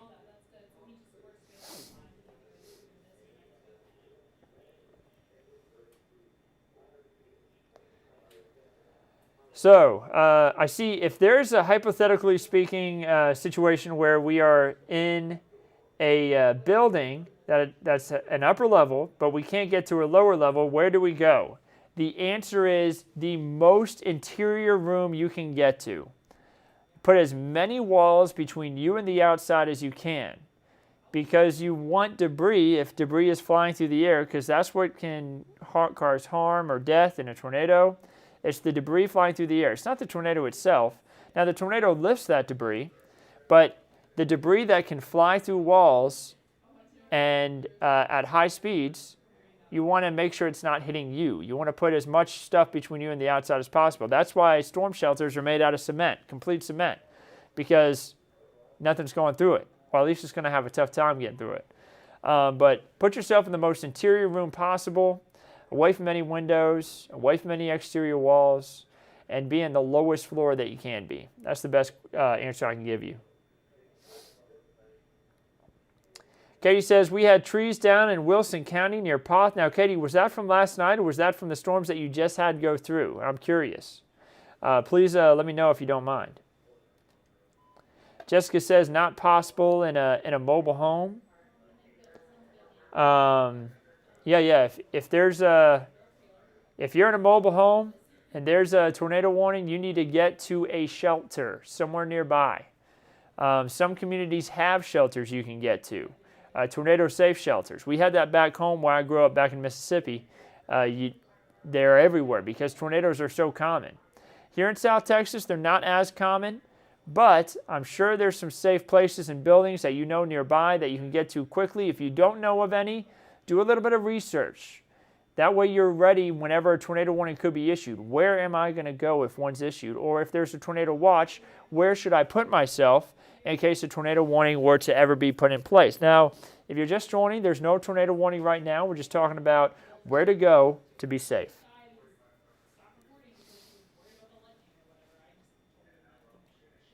Katie says the trees got blown over last night. Yeah, Katie, those winds, they were strong in Bexar County, but they were even stronger to the south of Bexar County for areas like Wilson County and stretching down to Atascosa County. That wake low was intense.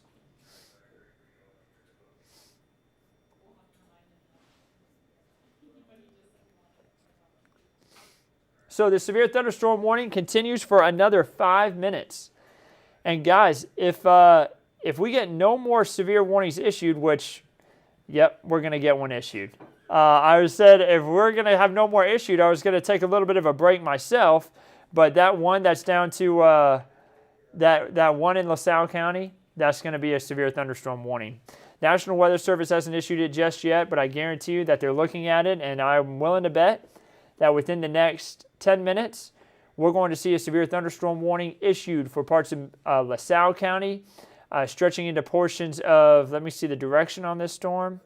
Yep, parts of LaSalle County, Frio County, parts of Atascosa County may be included too, and that's going to come out within the next 10 minutes, I'm willing to bet. And there it is. National Weather Service says we are drawing up a warning now for Frio County. Initial hail size will be golf ball sized hail. So that's what they're talking about for down towards Cotulla, Dilley, Pearsall. Now the thing is, I'm naming Cotulla, Dilley, and Pearsall. I'm naming the areas nearby. This hail core is not going to move toward the I-35 corridor. It's going to stay to your east.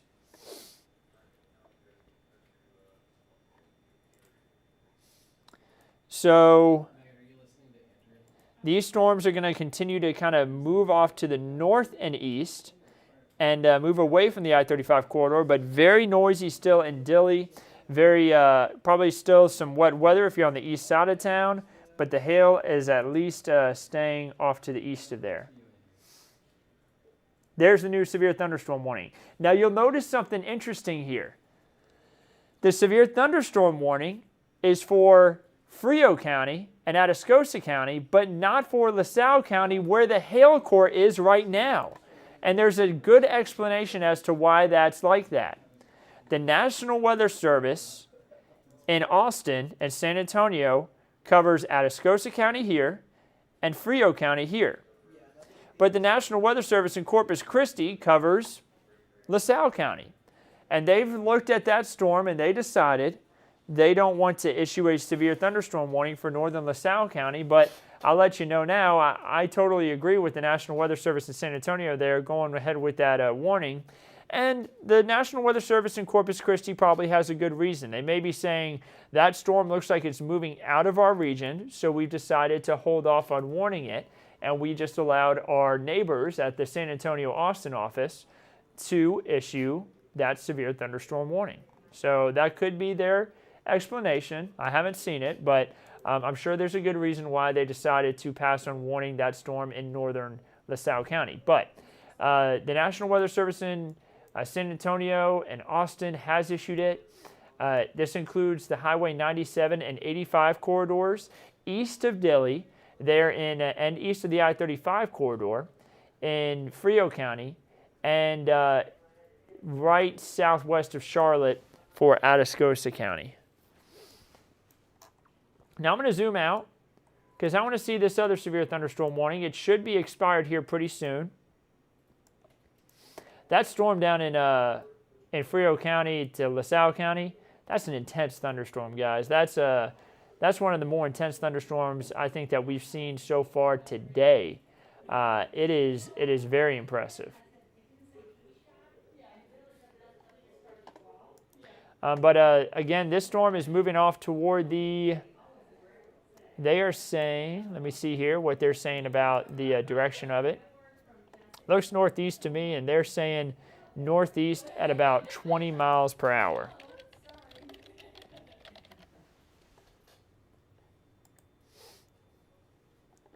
So I see questions about how's Converse tonight. The answer is, Converse is going to be fine. I think that Bexar County as a whole isn't going to see too much more in the way of issues tonight as far as severe weather is concerned. Still the tornado watch until 9 p.m., so we'll keep an eye on it. And guys, guess what? We talked about the severe thunderstorm warning.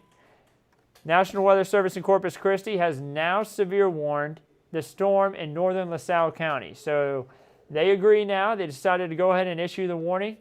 And that's why there's two different warnings there. You notice that the warning boxes look weird. It's because it's two different Weather Service offices handling the warning. Jenny says she just took photos of the clouds in Atascosa County.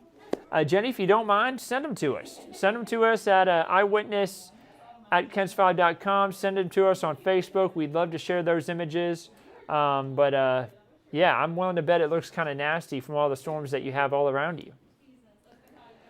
So, great news. It is noisy. It is electric. It is windy. It is messy up towards Gonzales and stretching into Schulenburg, but there are no severe thunderstorm warnings for that area.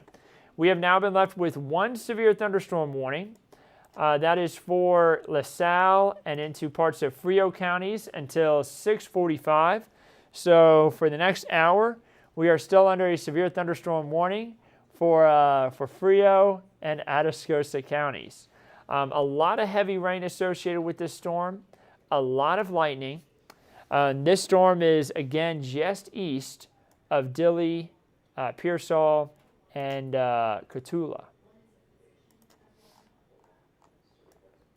As far as the hail amounts are concerned and hail sizes, I'm checking everywhere, but hail is really only an issue. You know, we had nickel-sized hail closer on to Nixon, but that's really not that much of a problem. Nickel-sized hail is very, very manageable. Not as much of a concern there. But down here toward northern LaSalle County, that could be where we have more into golf ball size hail.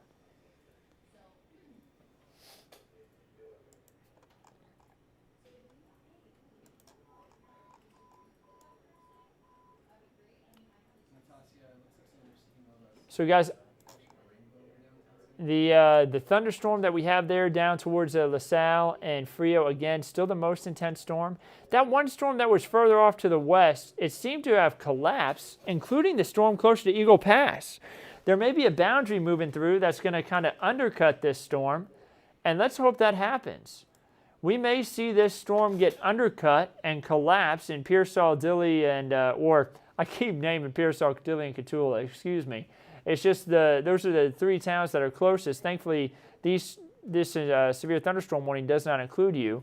But this storm closer to you may collapse over the next 30 minutes. We'll have to keep a close eye on it, guys.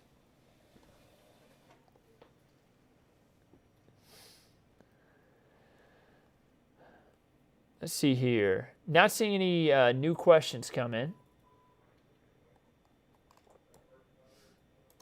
Guys, I'm going to let this continue to loop here for just a second, and I'm going to converse real quick with one of my colleagues here, but we're not going anywhere. Just give me about 30 seconds here.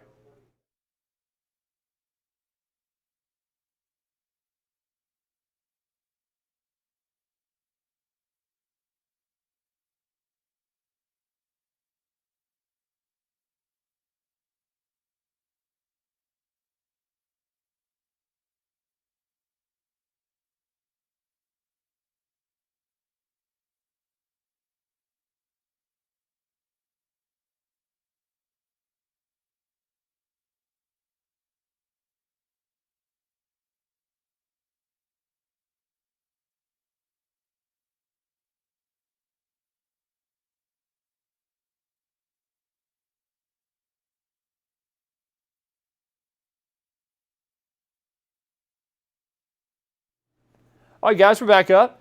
Again, I just wanted to quickly talk something over with one of my colleagues here. We're kind of tag teaming, keeping an eye on these storms and keeping everybody updated on all of our digital platforms, making sure everybody stays alerted to what's going on. So right now, we have really stormy conditions off towards Gonzales County. We have that flash flood warning in place there. We have a flash flood warning in place for Comal County. And then also, we have the severe thunderstorm warning for LaSalle, Frio, and portions of Atascosa County. Thankfully, this more severe portion of the storm is east of Pearsall, Dilley, and Cotulla. But we are going to take a quick break from the live, guys, okay? It's only going to be about 10 minutes. We're going to take a quick break, and then I'm going to hop right back on here and giving you updates again. So only about 10 minutes. And again, I'll be right back on to give updates. Be keeping an eye out on Facebook for live updates there. We're going to have the update, of course, live on YouTube. We're going to be live on the KENS 5 app and on KENS5.com. So again, guys, we're only going to take the stream down for about 10 minutes. And then you're going to see another alert possibly pop up on your phone. And I'll be right here giving you updates again. So we're just taking, again, a quick break. The severe thunderstorm warning continues. We have the possibility for golf ball size hail there, kind of closer on toward the Highway 85 corridor. This storm moving off to the northeast and will impact Frio and Atascosa County. So Continue to stay weather aware, continue to stay alert, and you're going to see us starting a new live update here just in about 10 minutes. Stay safe.